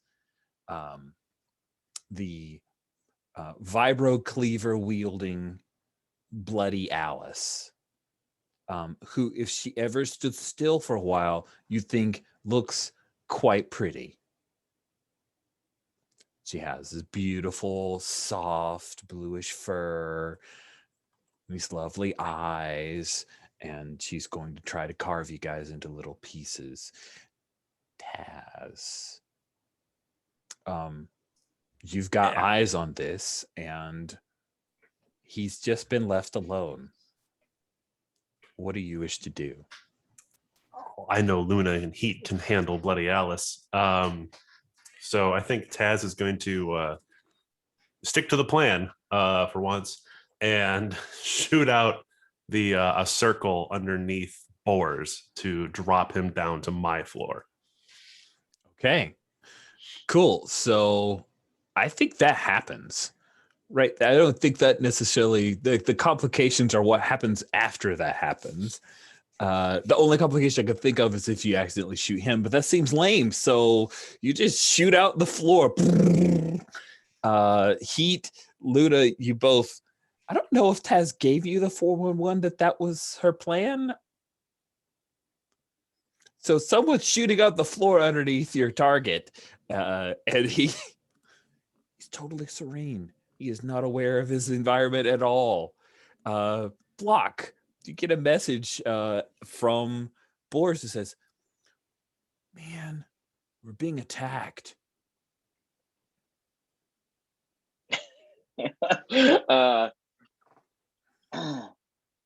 Oh man, that's terrible, Boris. Don't sound so worried about yourself. I am worried. You got any way for me to get out of here? Yeah, Boris, I do actually. You're gonna fall through the floor, and there's gonna be a Twi'lek there, and you're just gonna go with them. Boris, I've taken care of everything. Nice. So give me let's see if you've got him 100% on board with this, or if it feels just a little hinky. Sure. So I'm going to say that he's a little twitchy. So that is going to be 1 negative on your roll. Yeah, definitely. And I don't have anything that plays to this, so it'll be 1v1. Ooh, and I'm prepared to stunt some stunt points, I think. Let me see, make sure there's nothing else that will help. Yeah. No. 1v1. All right. I don't think so. At some point okay, let's see how it goes. All right. Let me clear the pool on my screen. All right. Here comes 1 pip, 1 normal. Didn't even need to worry. Boars knows he can trust Block. Block's always been there. Okay, Block, man. You've always been there for me. Thanks. I thought paying the White Rabbits to watch my butt until I could sell this would work out, but they're not very good at their job. They made the sick boys angry. The vultures are after them. Well, right. Yeah, we can't have that, Boris. So you're gonna go with this Twi'lek, and they'll lay out everything. You're just gonna follow them, and we'll take care of it back at the cantina. Yeah, man. Boris knows Taz. Taz runs the security. Yes, yeah, of course. So I'll just say Taz is already there. Taz is there to help. Taz? Yeah. She's so hot, man. This I- is and- great. And I've heard she is interested in you, Boris. Oh, I don't know if I buy that. I think I'm gonna tell her that my ankle hurts, and maybe she'll carry me out of there. If Oh, you're lucky, God. if you're lucky, Boris. I'm gonna like switch from that to If you're lucky, jamming- Boris, I'm moving on. to jam in the elevators so none of the heavies can come back up. I want that's to make sure hot. nobody else can rejoin the That's top great. floor. That's great. Awesome. Let's see how you do that because they, Will they do. probably got some overrides. Yeah. Well, the person running their security is currently incompetent. So It's currently okay. Anyway, so trying jammer, digital disruption or slicing. I think either. I think digital disruption feels like it's supposed to mean something very specific in this game, but I'm not sure what that is exactly. Just a thought. I think you've got the edge. You tell me what it means. I am perfectly happy. Sure. I think I'm disrupting the digital performance of these elevators. 1, 2, 3. You have an edge you can never use, man. So let's divide it so it's cool. Yeah. All right. Okay. So and then for the the data pad is 4. What's the defense? What's the negative pips on this? So I think the inherent defense, no longer having Boris pushing it, is going to be a single die. Okay. All right, here it comes. Come on, single die. Yeah, look at that single die. That's real good. Good job. Wow, Still Rich, I big thought you were success. playing to be a fan of the players. What's going on here? I am. By being a fan, I want trouble to come your way. That's what makes you guys even more awesome. That said, a 4 is still a mixed success. So you can pull this off, but you need to choose. Either you're going to take a condition from the effort, or there's enough ice in it that it slicks back and you take a hit from it. Yeah, okay. So the choice is to take a hit or take a condition. Yeah. I think the conditions, I think Block's actually getting angry at the performance of all of these things, and also the performance of his own data pad. He's kind of like slamming it at the cafe, and he's just like, "This hunk of junk. If I was checked in, I could do this all with my mind." And he's Nice. And yelling we like loudly. cut to the cafe, and there are a couple of people who are there who just look over at guy who's slamming his cyber deck. Exactly. Nice. Which plays into my flaw of being obvious or whatever. But yeah, he's just smashing it. All right, there it goes. And then he orders, "Hey, can I get another one of these? Thank you." Great. Jeez. Sweet. So we have just a quick moment of Boris hitting the deck right in front of you, Taz, and he looks up. Oh, hey, Taz, man. I think my Is he ankle like- hurts. So Boris is all like jacked into this system, right? She's just gonna like reach over, like rip off whatever like cyber interface is attached. Maybe give him like a slap across the face. Be like, "Get with it, Boris. We're going down the garbage chute." He says, I got it. Cool. Yeah, Block told me. You guys are helping me get out. This is great. You're going to have to carry me, though. And I think Taz might be like totally okay with that because she can see what's happening upstairs and knows that like she needs to get this done so that she can start assisting with them. So yeah, I know he's just like dead weight. He's a live weight. Live weight, yeah, even worse. I don't really have anything to assist with that. Plus, I'm exhausted. But yeah, Taz is gonna do her darndest to get him to the garbage chute. Probably like screaming down to court, like garbage incoming, whatever. Maybe there was a code, but that's just what we're going with. The chute is loose. Okay, sweet. Awesome. So yeah, Taz, you bust over and we're basically you lose this round of helping them out. Okay. This is what you're doing. And not a die roll, just costs you a little bit of time. Court, you'll be receiving the package very soon. Right. Yeah, well, we've been idling, so I think we just kind of get ready. I'm like, we'll be departing soon, GB. Ah, good. I am glad to hear this. We have 26 more stops on this route. Mm. And she'll look at the route, and then she'll kind of reprogram that. There you go. So. Oh, I'm sorry. We are done. One destination. I love this. Where do we take him now? That's great. Cool. So let's pick up with Bloody Alice charging towards Heat. And imagine it's one of those like camera of anger faced, beautiful Leppy with vibro cleavers.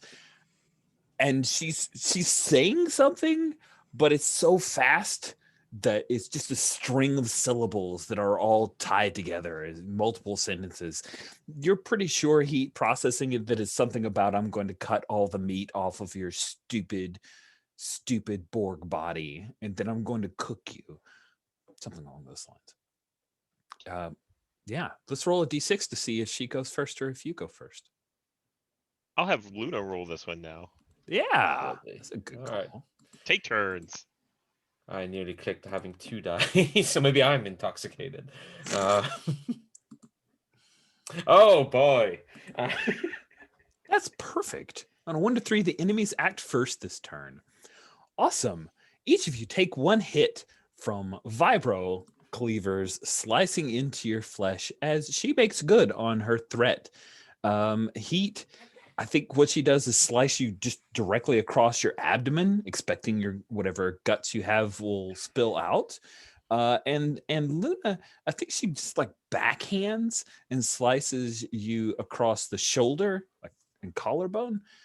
It burns. Like this cut burns more than like a paper cut is one of those where you barely even feel it until after. This immediately starts to burn. So Heat, after taking that hit, what do you do? I think I'm going to charge her. And try and get close enough that she can't get that vibro blade. Oh, she's right on you. Like she Yeah. came up with little short cleavers to slice across the two of you, so you don't have to charge. She's in your face. Well, let's see. What looks good then? I think.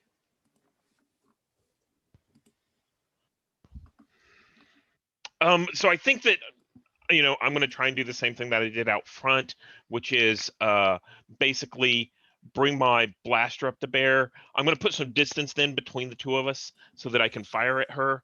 Okay. I think that having a gun pointed at her will also orient her towards me as opposed to Luna. And therefore Luna can do whatever they need to do while I'm getting the attention. So I'll this is the mil-spec grunt, combat reflexes, and then stun and accurate. Awesome.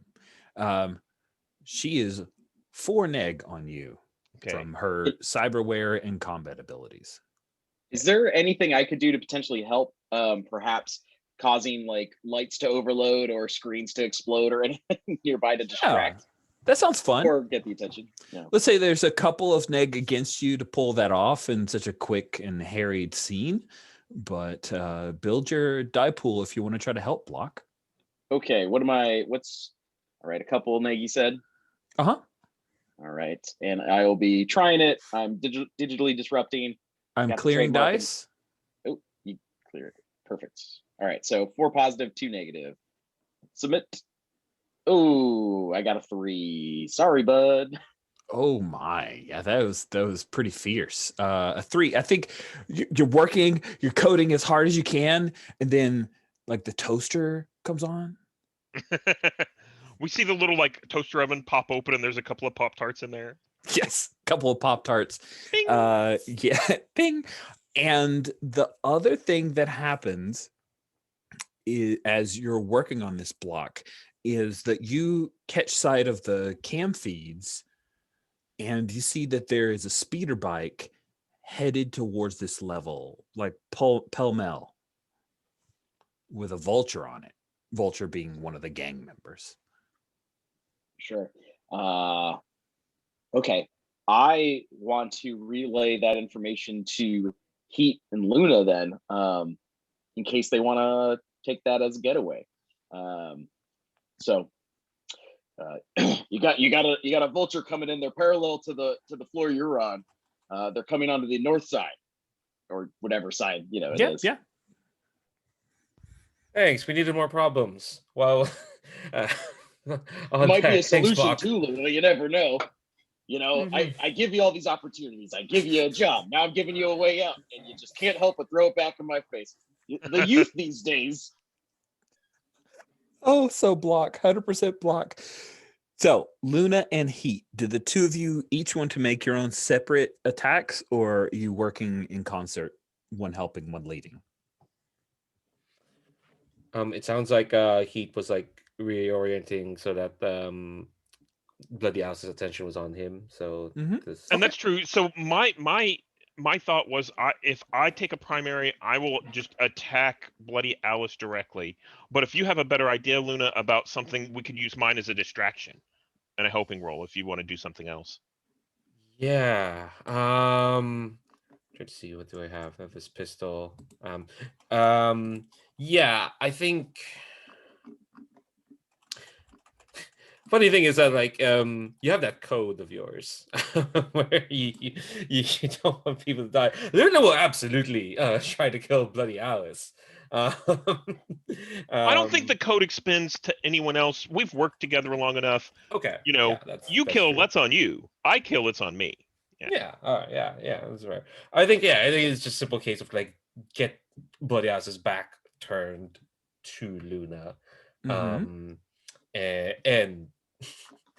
Luna has no scruples shooting someone in the back, or shooting first, for that matter. Okay. So then I'll roll my help to see how good the distraction is against Bloody Alice. Luna's back attack? That sounds awesome. Yeah, that might be helpful since I'm still intoxicated. And I'm at so that would be 5 against Bloody Alice's 4. So let me submit that. And I got a 6. Oh man, that is awesome. Yep. Oh wow, that's great. That's fantastic. Cool. So you're passing a die to Luna. Luna, let's see how this comes off. Yeah. Let's see. 1 die, bounty hunter, shoot, extra die.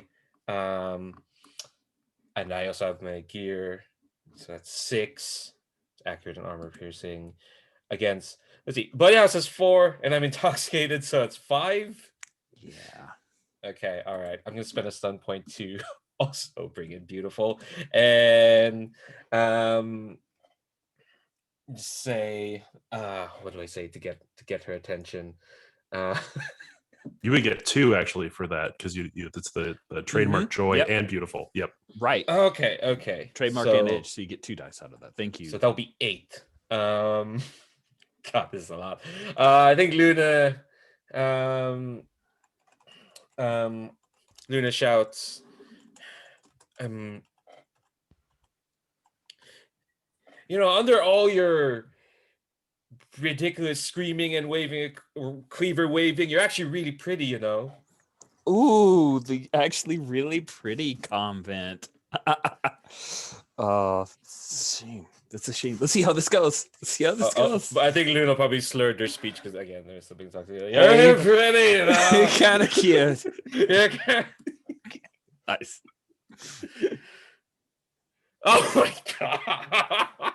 Wow, that's a. You rolled 2 6s. You rolled 2 6s, but that is the most. I'm putting this on screen just so we get to see it. So we see what cancels what out, and we see here that the 4 is canceled out too. So we have a 4. The 4 is your best die. Whew. Oh, yeah. So here's what happens. You try to distract her. and it doesn't even faze her. She's moving too fast for normal conversation to make a whole lot of sense to her. And she kind of slides down to a knee and runs the cleaver across the front of your thigh and just cleaves a whole one hit meat off the bone. You fall to the ground, Luna, bleeding profusely. And I believe that's your third hit. So you're approaching dying at this point.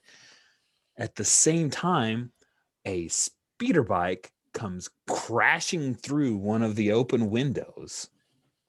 And Alice glances back to see that the leader of the Vultures gang, Craven, is on that speeder bike, and he starts firing from the front, like impellers. There's a single weapon, and he's firing on all three of you.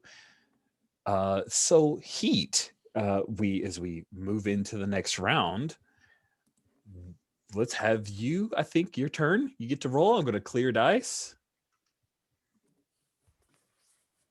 The good news is, Okay. Luna, you did actually shoot her, and she did take some damage, but everything's so fast that it barely registers before the pain hits you. So, Heat. So I got a 6. Good news. You act first. What do you want to do? Taz, you've This dropped. got complicated real quick. It did. Taz, you've dropped Boris down the garbage chute. And I think there's a moment as you're about to drop him where he goes, I'll see you at the cantina, baby. And Tez just like pushes his head down the garbage chute,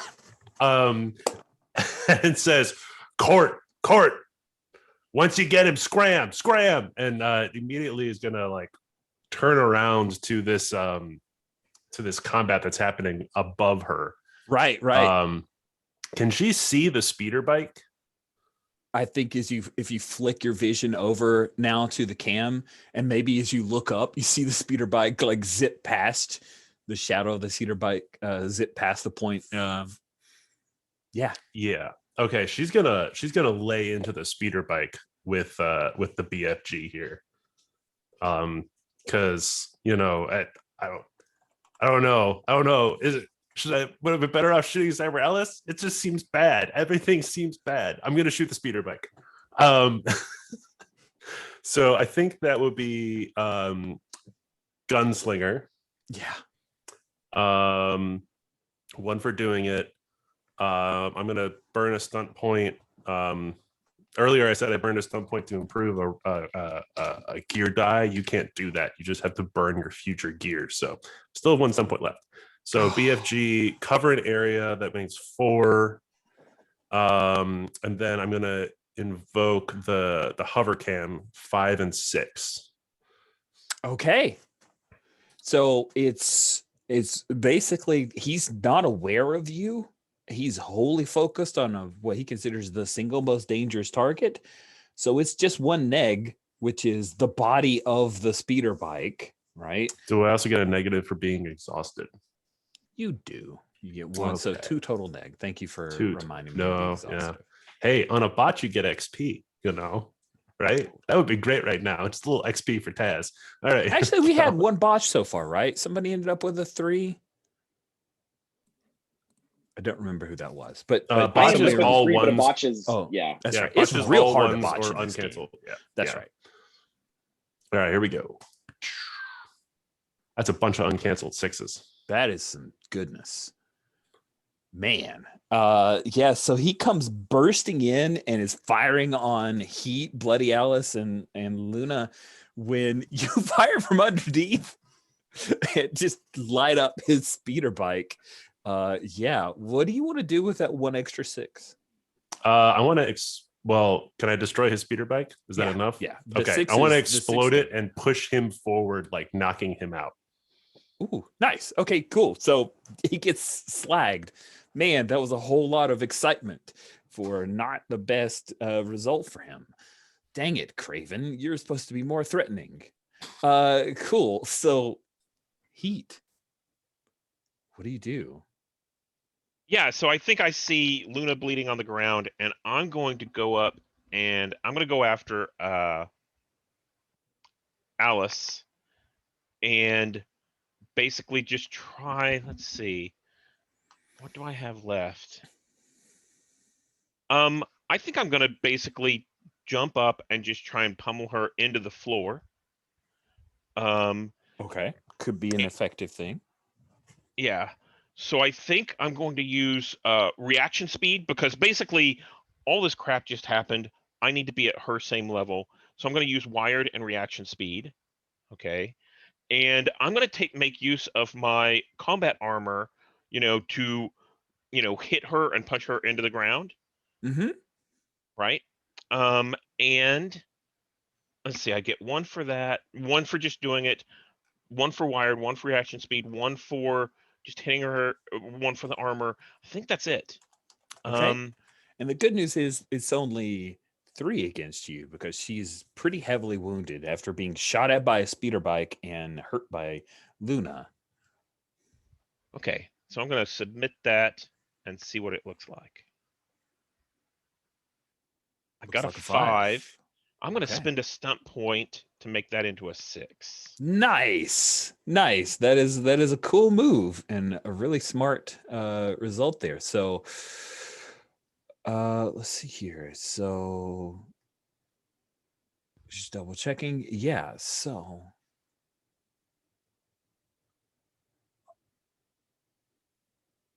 nice. Okay. Sorry. I just double checked and saw the harm thing. So Luna, we're going to need to write a trauma for you because you ran out of hits.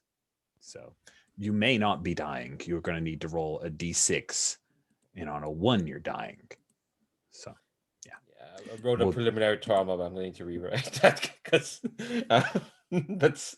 I mean, it's accurate. It's a bit grim. So Heat, what does it look like when you take out Bloody Alice right now?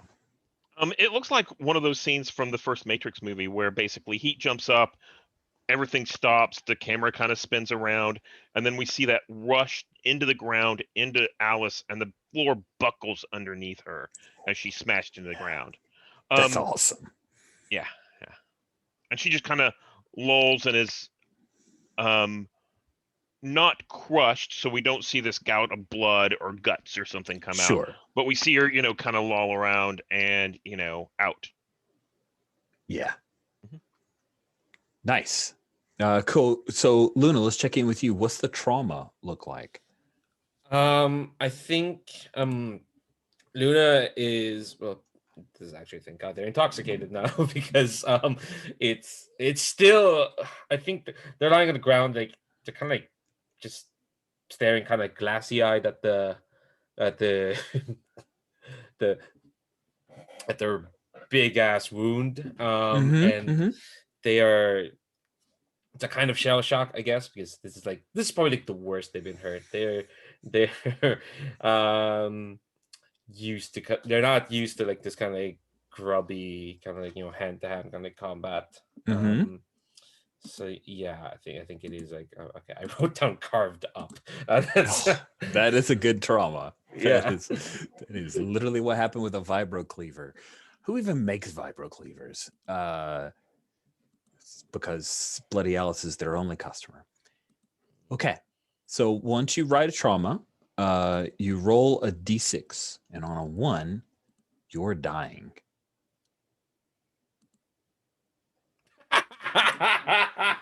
You're dying. That is a 1. This is exciting.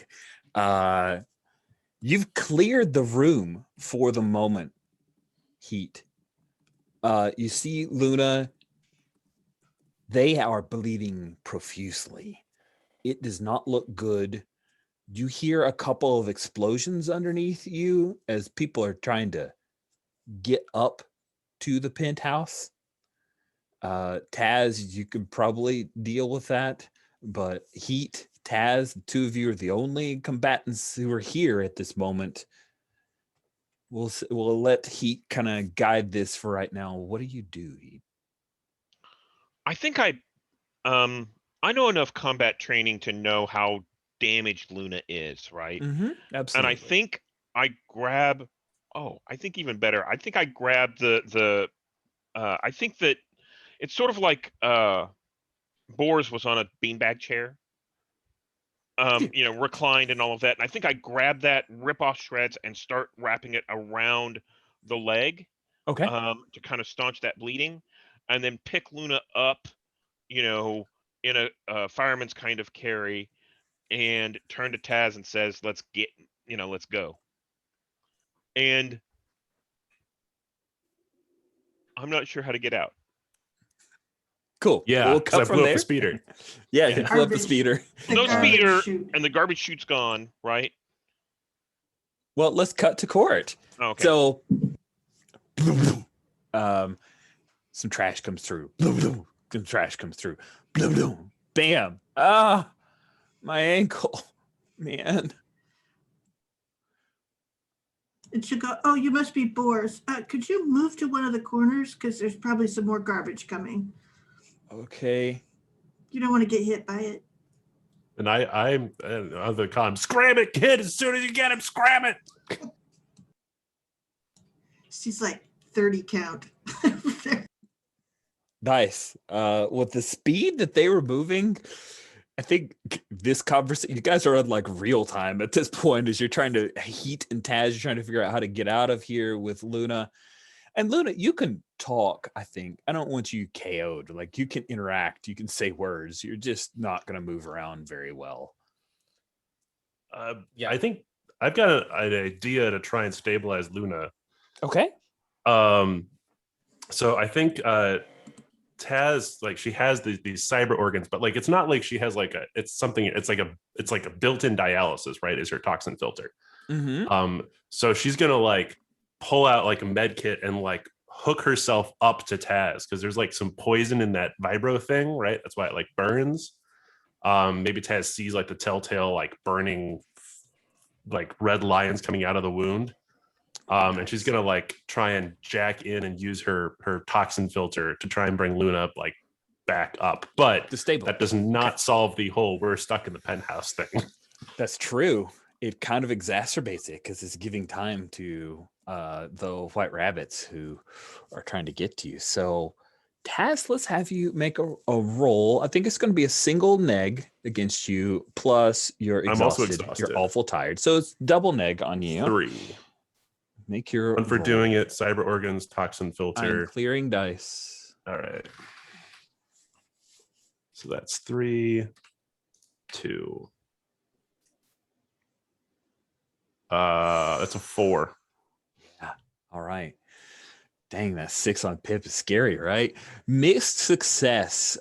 You can pull it off if you mark another condition. Otherwise, you're unable. Oh, to absolutely. stabilize. I'm dazed. I'm getting that toxin right back in me. I mean, it's a good filter, but it's not perfect. It's like you're sucking the poison out of something and you end up like tasting some of it. Luna, you are stabilized. You are still in a world of pain. Sorry. Yeah, I think It's I'll like- just kind of like sorry. Sorry, no, I was just going to go. And court goes 10 seconds till I depart. I think Luna's gonna go weakly, kind of like grab Taz's like hand, pull Taz a bit close, and say, "You're doing the talking next time. You owe me one." And I think that's when Heat pushes all 3 of them into the garbage chute. Okay. And we see this. Nice. Block. We cut out and the waitresses come over. Did you need another calf, sir? And are you all right? He's like holding up a hand, ignoring them, checking that he's seeing exactly what he thinks, like tracking everybody falling through the chutes.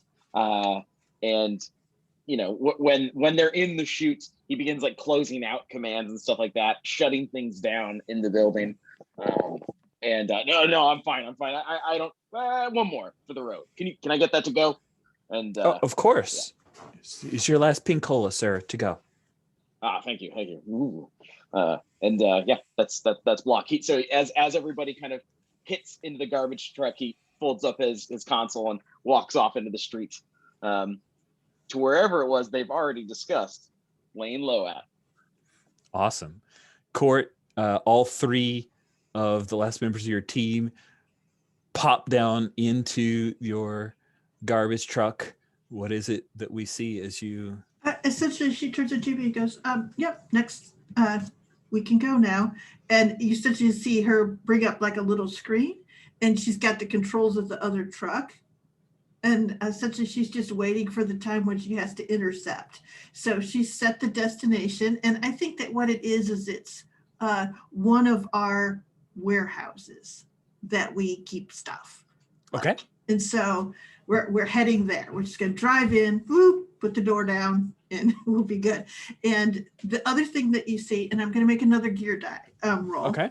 I'm going to make a gear roll for a traffic oracle. Essentially, this is a thing that Yen has. Essentially, they control the traffic around their transport when they need to. This is another hacked mod. So it's essentially, it's just, I want it to have all the functionality and none of the tags on it to identify where it is or who has it. So I guess subtle and fully functional. That sounds good. Okay. Okay. So, and let's see here. Sorry, I lost my thing. So there it is. Okay. So I'm going to clear. And then I'm going to roll my 1d6, hoping to roll better than 2. I got a 3. Well, that's all you needed. You've got a subtle, fully functional traffic oracle. All right. And so essentially what happens is this, the garbage truck is going normal speed. It's just that behind it, everything closes in, if that makes any sense. So, it clears up ahead of it. The lights go green. Ping, ping, ping. Exactly. Just all the traffic stops, and it's just like you have hot knife through butter as you're able to slice your way out of there. Let's go ahead and take a quick, 5-ish minute bio break. We'll pick up with everybody getting out of the garbage scow in the warehouse. See you guys in a few.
Man, the time just flew by in this game. Right?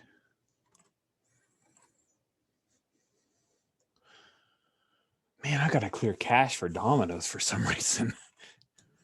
I can't get into Domino's Pizza's website. Is there like a game on or something where everyone's using? I don't know. Oh, that's weird. If you search for Domino's, the first Google ad that comes up is for Papa John's. Oh, nice. You know who paid. Yeah. Through the nose. It's like, you see those ads. I know that this happened around Dell at some point that's here in Austin. They would put up signs for HP or something like that, competitors, IBM, like right across the street, big billboards. I'm like, yeah.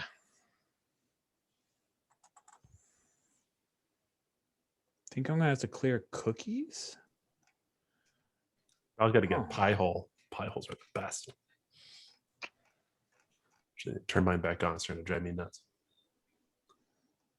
I don't know how to clear browsing data, maybe. All right, let's clear data. If none of that works, I have a suggestion, which is to go to incognito mode or something like that, because often then it won't access stuff. Or you can order from Papa John's. Or you can order from Papa John's. So I have a little side story. Yeah. Steve Maines, who was on the I remember Gauntlet Steve. for a period of time, used to work as a delivery driver for Papa John's. And so whenever we were gaming, I was like, oh, so pizza's out, right? Getting delivery for pizza's out because you have pizza all the time. And he's like, I just like weird pizza. I'm like, what does that mean? And one time he brought pizza that was, instead of tomato sauce, it had chili and like jalapenos and cheddar and all that kind of stuff. I'm like, it was delicious. I'm like, oh, that's what you mean by weird pizza. That's great. So That's yeah. interesting. Yeah. Really cool. Cool. Yeah. Clearing cache worked, so I'm good to go. Sorry, not that anyone cared, but Is today pizza day? today is pizza day. Yes, Oh, Saturday yeah. is pizza day. Star Wars Saturdays and pizza day. So good. Let's jump back in. His ankle doesn't appear hurt anymore there, Taz. I'm sorry, the what doesn't appear hurt? His ankle does not appear Oh, yeah, hurt of course anymore. not. I think we've arranged with Janice to meet us here for the Sure. the handover. Or maybe Block, you reached out to Janice saying we're ready for the, whatever. What do you think? Yeah, I don't think Janice is here yet because I feel like what I would like, and let me know what you guys think. I feel like we might want to get the intel first before Janice knows. Right. So we can hand over boars as we wish, but we can also have that intel to sell ourselves. Because it's not cyberpunk if you're not double dealing, right? Right. If I'm not mistaken, I think we wanted to know what it was because there was so much heat going on that we needed to figure out to decide if it was worth dropping over to Janice. Okay, so maybe I don't alert Janice yet. It's like we've got him now. We're going to talk. Just depending on what information we get from him, then we'll call up Janice and say like, "Hey, we have him. We can turn him over," kind of thing. Is that what you're thinking, Stephen? Yeah, that sounds great. Yeah, okay. So I think Taz will just go to I think Taz will go up to Boris and be like, "What were you doing with the white rabbits? What did you have?" Oh, I had the perfect ingredient, man. I had two things. Stashed away some extra credits just in case, rainy day. And then he pulls down a little bit of his ratty old t-shirt and you see that there's a white rabbit tattoo. It's really old and faded. It's one of those where like the black lines have become this odd green, and it wasn't very, you think maybe he tattooed it himself because it's obvious that it's not the best perspective. Maybe he had a mirror, something like that. But he goes, I used to be a white rabbit back in the day. Bloody Alice's mom. Yeah, I gathered that. Have you ever heard the rumors that we did it? That we hooked up? Yeah, not Bloody Alice. She's too young, but like Bloody Alice's mom. The network is exploding with whatever you got. What did you get from Ping, right? Yeah, from Ping.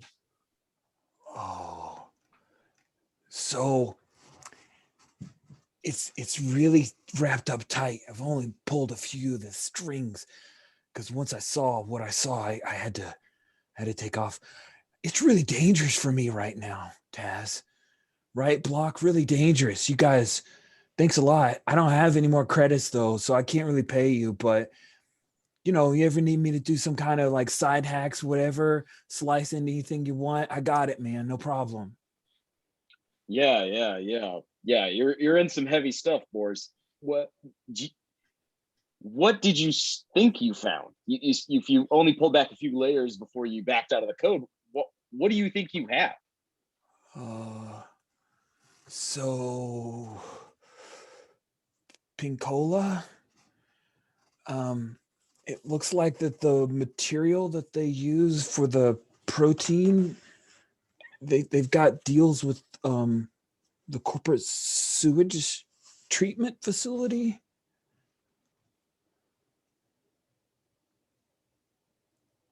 It's like Poodoo Cola, man. Boris, I'm going to be honest. I expected a little bit more. Okay. Let me, Boris, you rest. It's been a wild day for you. We got to tend to Luna. They got really hurt rescuing you, Boris. I hope you know that. I hurt my ankle. Luna could have died for you, Boris. Oh, I like them. They're cool.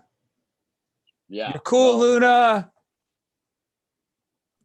Luna's off in the corner, probably trying to find like med pack or something and limping around. They're standing up.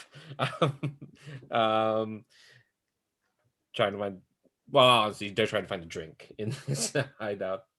There doesn't seem to be any.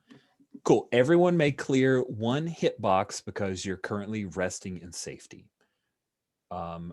If you want to give someone first aid like Luna, then you can clear one more hitbox. And then every boon would add more, +1 for every boon rolled. And then just to clear up in case me saying in character is a little too fuzzy, what Boris has found is that ping cola, which has a protein additive, that protein is reconstituted sewage because it's super cheap.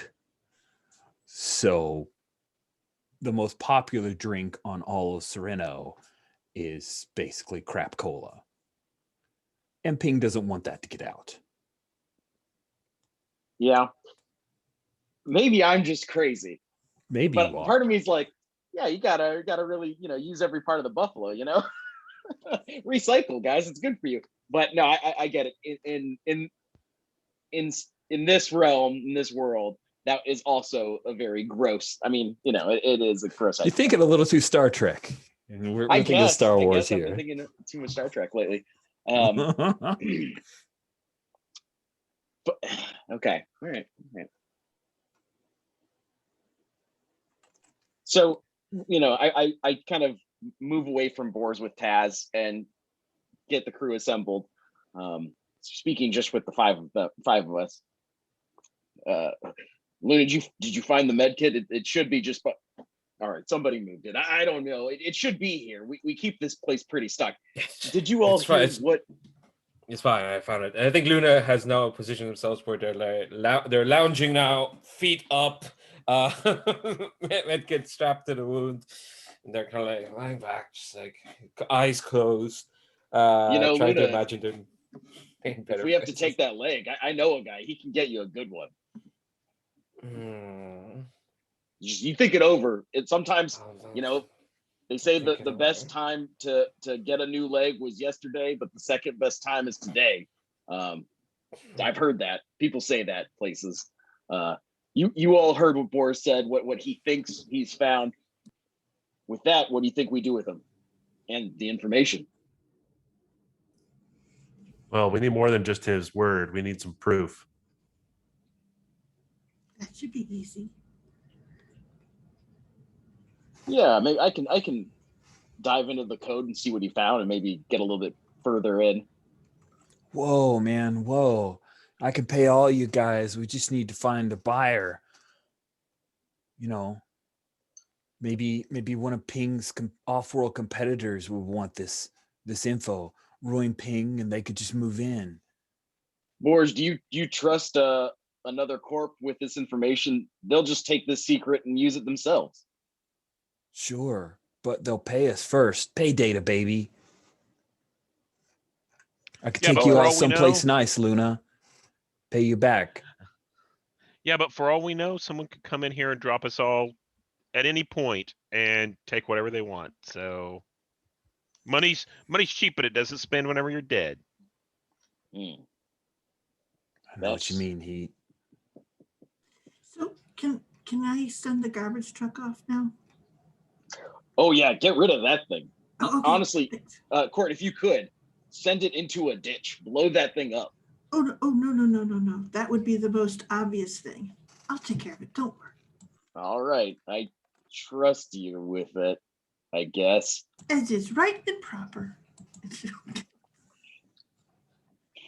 Boris, do you have a line on somebody to buy this information? Oh man, I was kind of letting things blow over first. You know, I figured, no, I don't. No, not at all. Not at all. Great. I got ideas, man. I just need to get on the board. Yeah, Get on the Boris, boards. you're an idea man. You're great at ideas. And actually, Boris, you cannot access the HoloNet from here. This is it's crazy, but it's a secure place. It's definitely not a secure place. It's just I don't want Boris like poking around and sticking his head up. You know what I mean? Yeah, I don't right. trust him to do it. Sure. stealthily. He's like, okay, man. I won't access anything. He's totally. You lying. disconnect right now, Boris. You disconnect right now. What? We brought you in here. We're keeping you safe. You get off that net. Drop I mean, those you handles. can like physically like pull out his cyber deck and stop him. Yeah. So Yeah. And then that's what I will do. cool. Okay. Not a roll. You got him. You got him stopped. It's good. So, yeah. What's the plan? Court, you said you were going to release the garbage scow and GB? Yeah, and I'm going to do it very sensibly. I'm going to reinstitute his destination. I'm going to essentially create a thing because he's been delayed that essentially I will find a place in the traffic where there's a thing that he was actually blocked by other Yencorp. I'll do the sort of put the ticket in for the delay thing. So he goes off and it's like nothing happened. It looked like he was doing his very bestest the whole time. Send him on his way. Have a good afternoon, Court. It was nice to meet you and talk about freedom. Yes. I have 46 deliveries to make. You'll be fine. You're back on track. Paperwork set. Repo's paid off. I think Taz is going to pull Block aside and just be like, I'm tired of having Boars around. He's a security risk. Let's get him over to Janice as soon as we can. Yeah, I don't disagree. I think the longer we have him, the more likely the plan is to go south. It just would be nice to get some of those creds, though.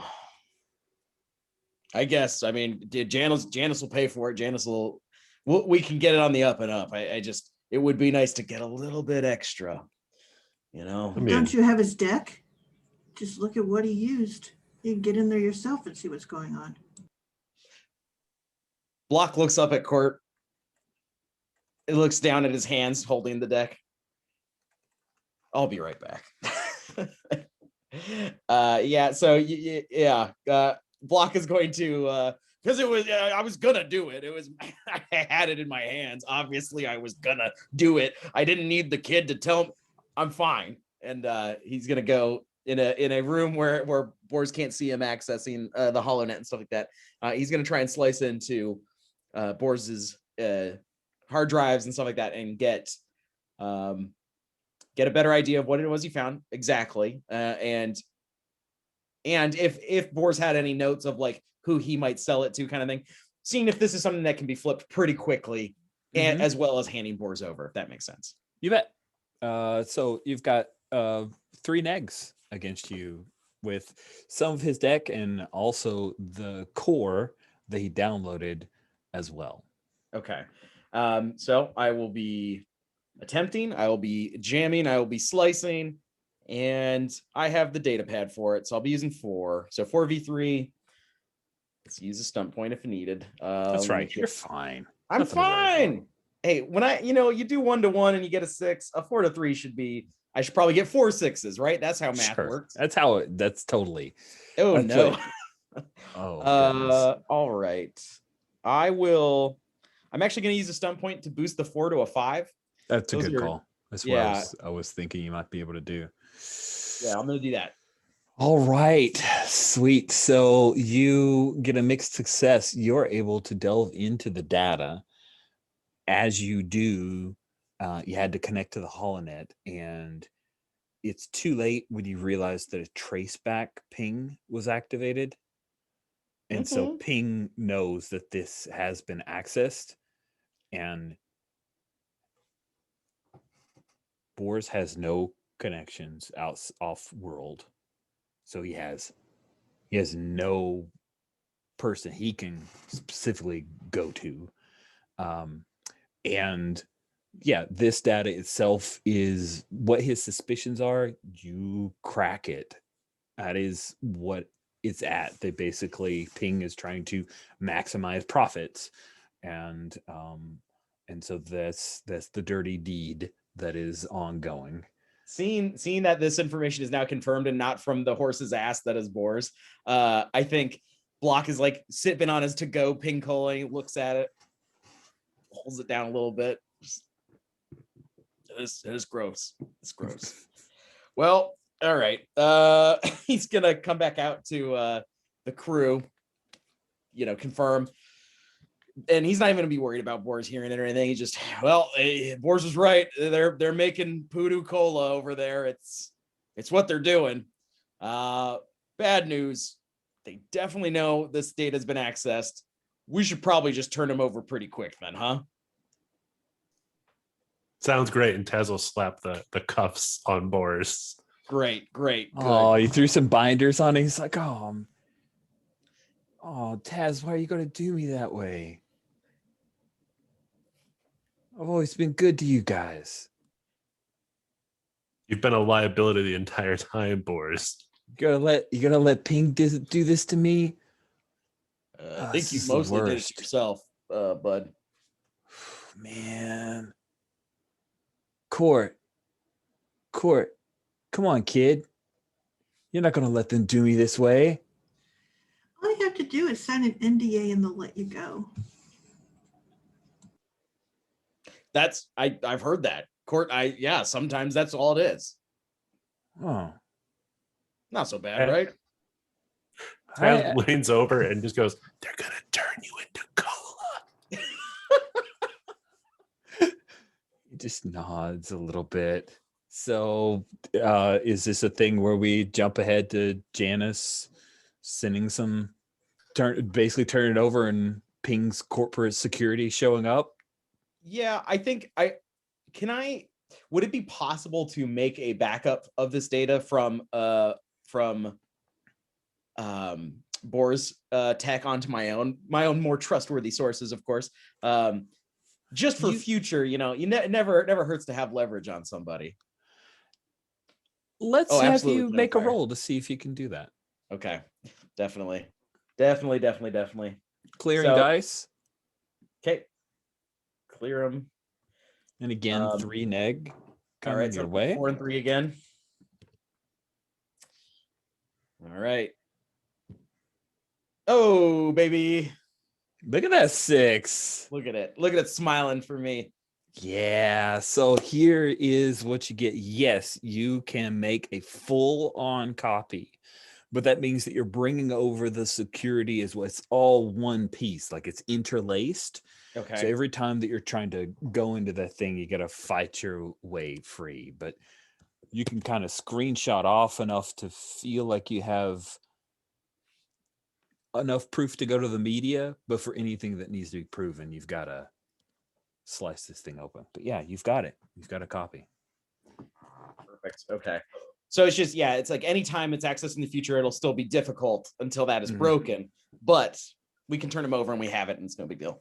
Yes, you've Cool. weakened it. The encryption is something that you can access, but there's always a risk.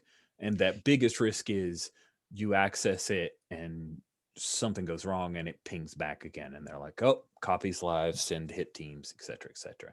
Cool. So you guys communicate with Ping before they come knocking hard, which means that each of you can make the turnover. I'm sorry, I cut you off, Cody. What were we gonna say? No, I was going to suggest that because I knew that the ping had happened when I accessed it to confirm it. So I know that Ping already knows, hey, somebody's here and something's up. I think we want to play this as on Front Street as we can, being like, hey, he has some data from you. I verified it's here. I didn't access it. But you know, everything's cool here. Sure, this will get us in hot water later for accessing the data, I'm sure. But at least for right now, the idea is to just say, we have the guy you're looking for. I verified it's on his deck. You saw it, Ping. I know you saw it, Ping. We're all cool here. Cool.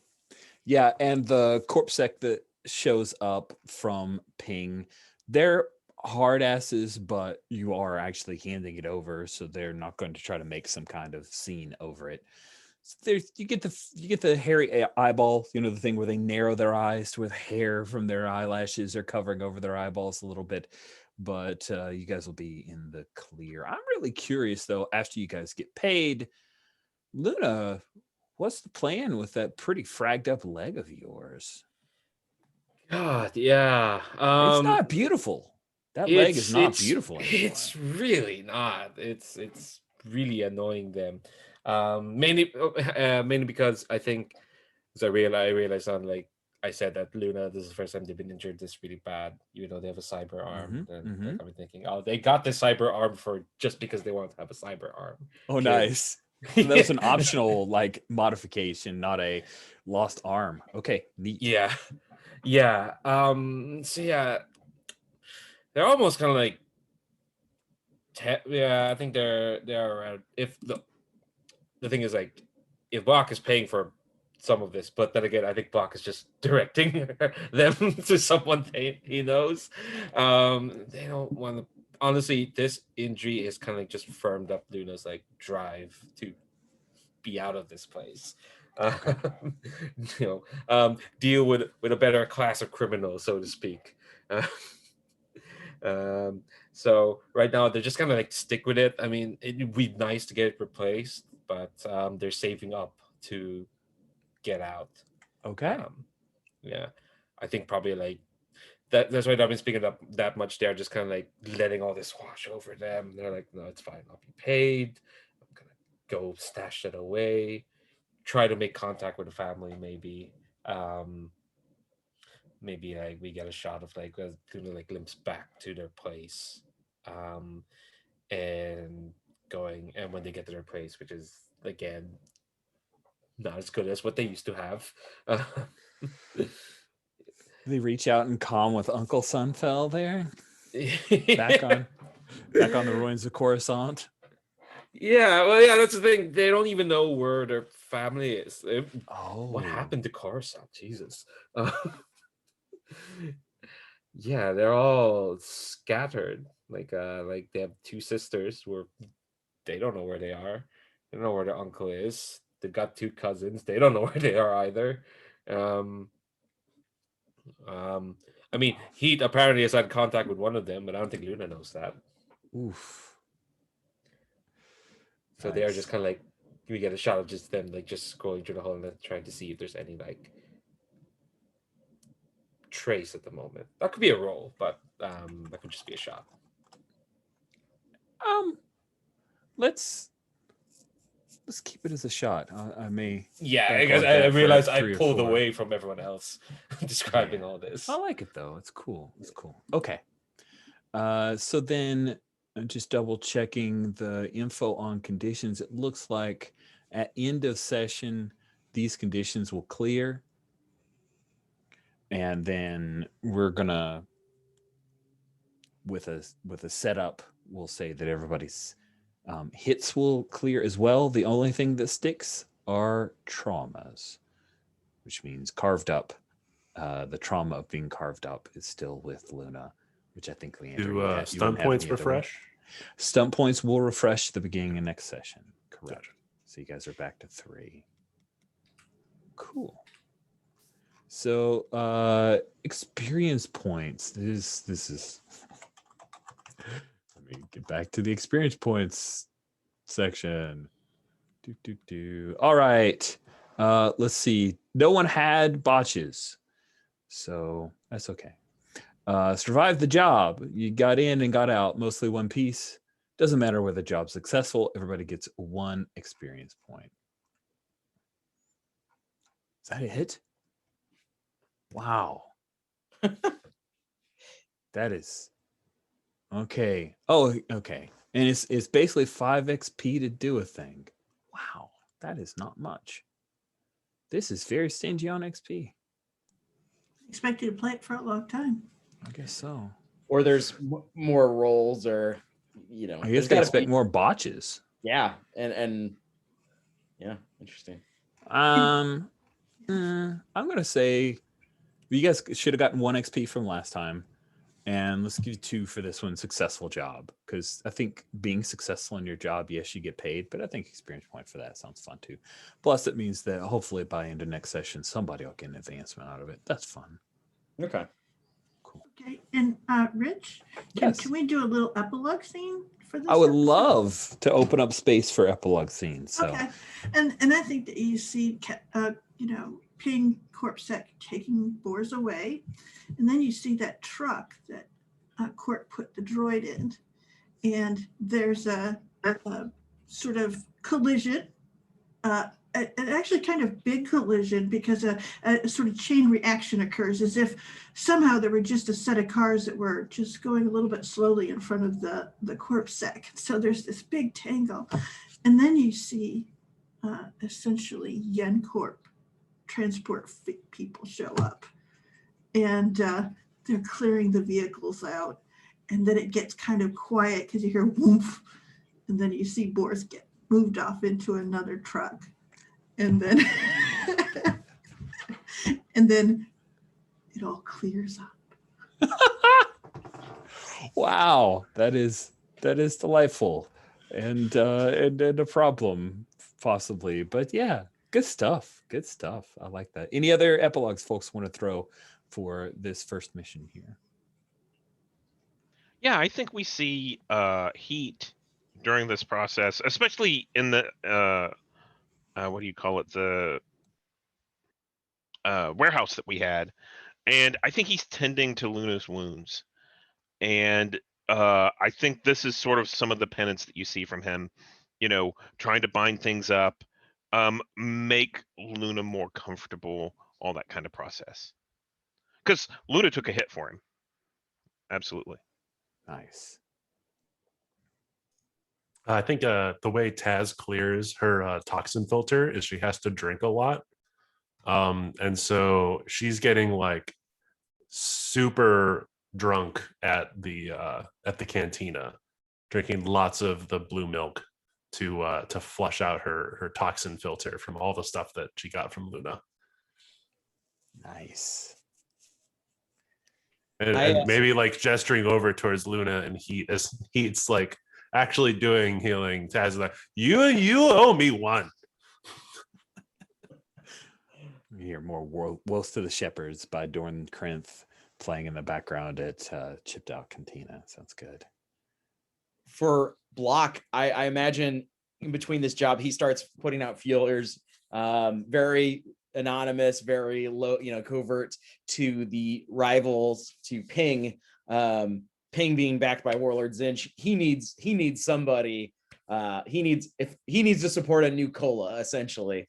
And if he can get a new corp to move in that's not backed by the Imperials, then that's one step closer to having a free and independent Serenno. So he's beginning to make those kind of plays, thinking big picture. He doesn't care if the people are drinking Pudu Cola. He cares that Serenno is free from any sort of entanglements. Freedom Cola. I like it. I like it. Nice. Good. All right. So I think we finished up all the mechanical stuff. Everybody gets 3 drive points because he was alive when he's turned over to the corp. And what do drive points do? So you fill out your drive track, and if you fill out your drive, then you achieve it. Meaning that if, well, the one that makes the most sense, Luna, if Luna got all 10, then they would be able to move to the orbitals or get off planet. You would have saved enough to make that happen. Perfect, that And makes as sense. Okay. Block is moving along his track, he's taking control of the family business, which might become Freedom Cola. We'll see. We'll see. And Taz is nearly paid off. Well, she's a third of the way to paying off her debt to the Razor Girls, who we will definitely see in next session. Cool. It's a little bit early, but let's go ahead and do some feedback for stars and wishes. We'll start with wishes so that we can end with stars. Who'd like to go first for wishes?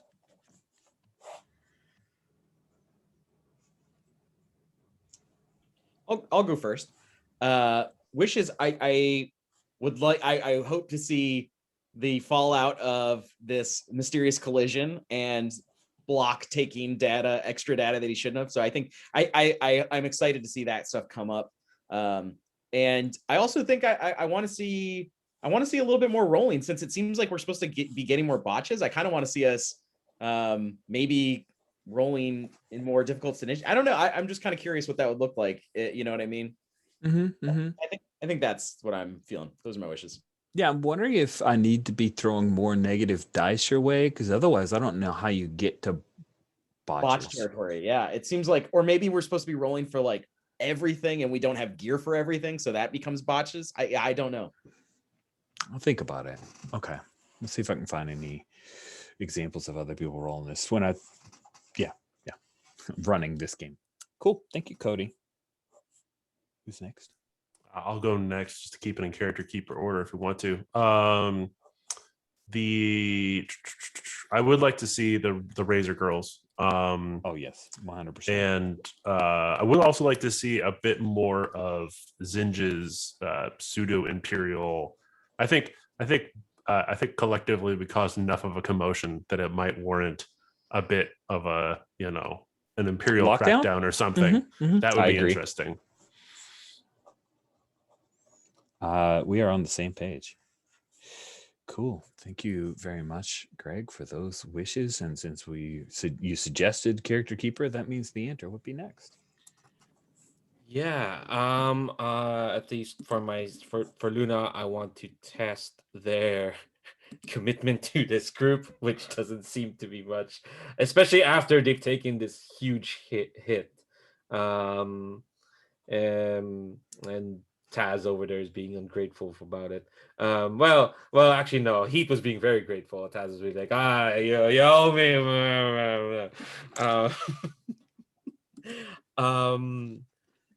Yeah. I think that's my only one. Other than that, I'm good. Okay, I will definitely test that, Leandro. Thank you. And then I believe next would be Sherry. I would really like to work out, because in some ways I play Court as a hacker. More coordination between Block and Court, I think, would be super fun. Just one of the things is being a hacking person or a driver, you spend a lot of time doing the wait, setup. So if we've got stuff going back and forth, there's a lot more interplay. Yeah, I think that's a good suggestion. Thank you, Sherry. Cool. And then Steven, you're up. To be honest, I can't think of any wishes. So I can't think of anything that I'd really change. I guess the only wish I would have, or the only thing that I see that's a little bit hinky, is the XP system. It doesn't seem, I mean, botches are described as a critical failure, which shouldn't happen that often. So it seems like you said earlier, that the system seems to be stingy with the XP. So that's the only thing I can think of. But I think you handled it well as a GM. Yeah. Thanks. Yeah, and I wish I'd looked at that and tweaked it before we stepped into it. But yeah, I get you. All right. So let's pause for a second. I'm going to step away for a second, and then we'll do stars in just a sec. Cool. Let's jump over. You're to on mute. Am I still muted? No. I'm sorry, Greg. You're good. Oh yeah, no, I was just while you were out, I thought of one thing. I'm not sure how our flaws are supposed to be pulled in as part of the because is that another way you can gain XP? That's a way you can refresh stunt points. That wasn't clear to me either. Exactly. Like the stunt is the because I'm I've got some fun flaws, very obvious that I might have hit a couple times in the session. So I'm not sure how those are supposed to be pulled in. And I even own the book, so I'm I'm just... And here you were gonna be like, I'm gonna call you out for bad. No. Yeah. Well, I think the way. Sorry. Go ahead. I was going to say, I think Rich actually, for me at least, pulled that in whenever GB, the garbage bot, knew that I was AWOL, and Court had to fix that for me. So I think that it's sort of like GM Fiat. It was like, oh, if we end up in a narrative situation where there's a problem, at least that's the way it seems to be so far. Yeah, and I think there's a little thing about flaws will let you refresh your points, your stunt points. But I will try to set them up more often and make sure that I give you opportunities to act on them, because the flaws you guys have, recognizable, very obvious, wanted. Those are things that I should be making your life a lot worse. So Yeah, almost. I was gonna say almost like the flaws are, because I don't see them anywhere else in the rule snapshot. Maybe it's something where it's to help guide like scenes and complications and stuff, I guess. Right. Maybe. Yeah. I'm definitely looking to bump this up though. Good stuff. Cool. Let's hit out some stars. Steven, you went last with which you could go first with stars. So one of the stars that stood out to me was I got a little bit more familiar with the system. And to be honest, this whole rolling with positive and negative dice make it a little bit more exciting, because I don't really know what the math is there. If you have 3 positive dice and 4 neg dice, where does it come out and it makes it a lot more exciting to see where your chances are, because you can have spectacular successes, and which we saw with one and 1 dice, and then we saw middle successes where like the top 3 dice were all canceled out. So that was and the use of stunt points to manipulate those dice is really interesting. So I like those things about the system. As far as, so I don't want to steal everyone else's wishes or everyone else's stars for all the characters, but I do feel like we all got a point to shine during this session for our characters, and that's as far as I'll go. But yeah, it was fantastic. I really enjoyed it. Good. Thank you so much, Stephen. And then we're heading from right to left. So Sherry, you get to go next for stars. Yeah, so I just want to say it is a pleasure to play with such a group of generous players. We did all get our scenes, and it was just really fun to watch it when you were in a scene. So, it's the usual gauntlet thing, but you guys were, gauntlet A++. It was lovely to watch. The best. Cool. Thank you, Sherry. Leandro, what about you? I think my main star, and I will echo that everyone was like playing really great and adding really great details and moments, but my main star has to go to our man Boris. It's just we kind of built him up quite a bit literally last session, and he didn't disappoint. He was a man. He's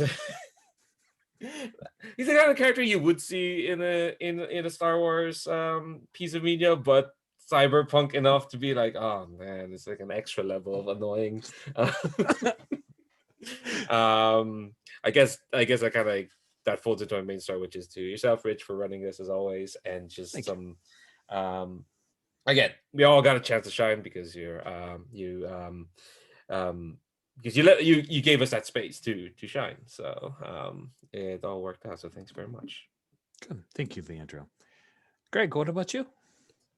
Yeah, I'll echo everyone else. It was super exciting because like last session we really like built up the plan. And so often in role-playing games you can get convoluted about what was the plan. It was just like we just went in whole hog with everyone just like, this is my roles. I love the little moment where we all like checked in on comms, garbage truck standing by. We're all getting into the elevator together. It was just, yeah, I like the plan flowed very well, and it had lots of no lack of twists and turns and it going sideways on us. So I love that. It's just, I was like, here comes a complication. Vultures, the vultures. Oh, I just got shot. One shot. Oh, he was such a paper tiger. Dang. But if that had gone poorly, it would have been like, it might have been like a TPK on the top of the tower in the second session. Like we were close. That was because Luna getting really close to death was actually like a great moment too. I'll throw an extra star there because it was like, oh, crud. You took mine. All right, Cody, what about you? Any stars? Everybody else hasn't taken. Right. Steven kind of like he glossed over it so everybody could get their moment, but I really enjoyed that not everyone, not just the that our characters got to do like what our characters are built to do, but they got to have those moments around the character, right? So Court got to interact with the droid. Block got to interact with Boars, but also in the cafe, like with these other people. I thought those were really nice ways to flesh out kind of the party and stuff like that. And I think, let's see. Yeah, I to echo Greg's point about the planning, games, so many role-playing games get bogged down in the planning of how the plan will go. And then having everybody kind of like wing it their own way. And it's just like, yeah, that was a part of it, I'm sure. It's like, well, we're actually going to do this instead. And we're going to go up the elevator. Yeah, that was always the plan. We're all in the elevator now. I'm actually stopping off on the floor below it. Right. Because everyone knew that was the plan. Who cares? It's that kind of thing where when you get bogged down by the plan, it can hinder you later because you're like, oh, no, I need you to do blank. In this, it was just, no, do your thing that you want to do right now. And we will make it work for the next person. So that's just what Sherry said. It's that kind of collaborative, generous play style that really makes these things sing. So absolutely. Some stars I wanted to throw out that luckily nobody stole. The first one is, I just on a whim, like I didn't know you guys were going to be in steam tunnels. So you're in steam tunnels, and there were a couple of chat jokes about like cyber steam tunnels and neon steam and all that stuff. But then I was like, what's the steam tunnels? Rats are in steam tunnels. Okay, womp rats are in steam tunnels. And I look it up. I'm like, they're 2 meters? Those things are 2 meters. Okay, these are womp rat heights. They have to be baby sized. And the whole time I wasn't even thinking about the fact that we had a line on harm to animals. So I was setting up a very obvious pregnant situation for shoot the womp rats. And then in chat, someone gently reminded, hey, by the way, we have a line against harm to animals as a reminder. Huge star for that. That is big. That's good play. That's because easily somebody could be like, oh, well, I know that this could go wrong. Like I've seen once or twice bad faith play of like, I'm going to let somebody spring this trap and then call them on it, or just like you're doing 100 other things, but someone had the presence of mind to help us steer clear of causing of violating a line. I really appreciated that. And I really loved how the scene with Luna, who played the Pied Piper and pulled them off. It was so great. It ended up as such a more interesting result. So I thought the Leandra's choice with Luna there was delightful. And already mentioned, but this is you lose the hits and get a trauma thing. That was pretty great. I think I like that 2-step system of like, you don't just lose hits and you're dead. It's like you lose hits and now you're going to get a trauma and you might be dying. And then the intro, the dice loved you by giving you that one. That was awesome. That was so scary.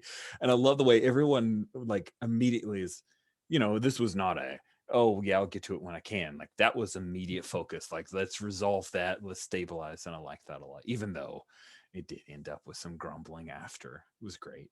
I really enjoyed it. Well, we are at time. I have had a great time. We're at our halfway point. You guys will have a new job next time with some fallout from this last job. It's going to be great. Thank you all for playing, and we'll see you in a week.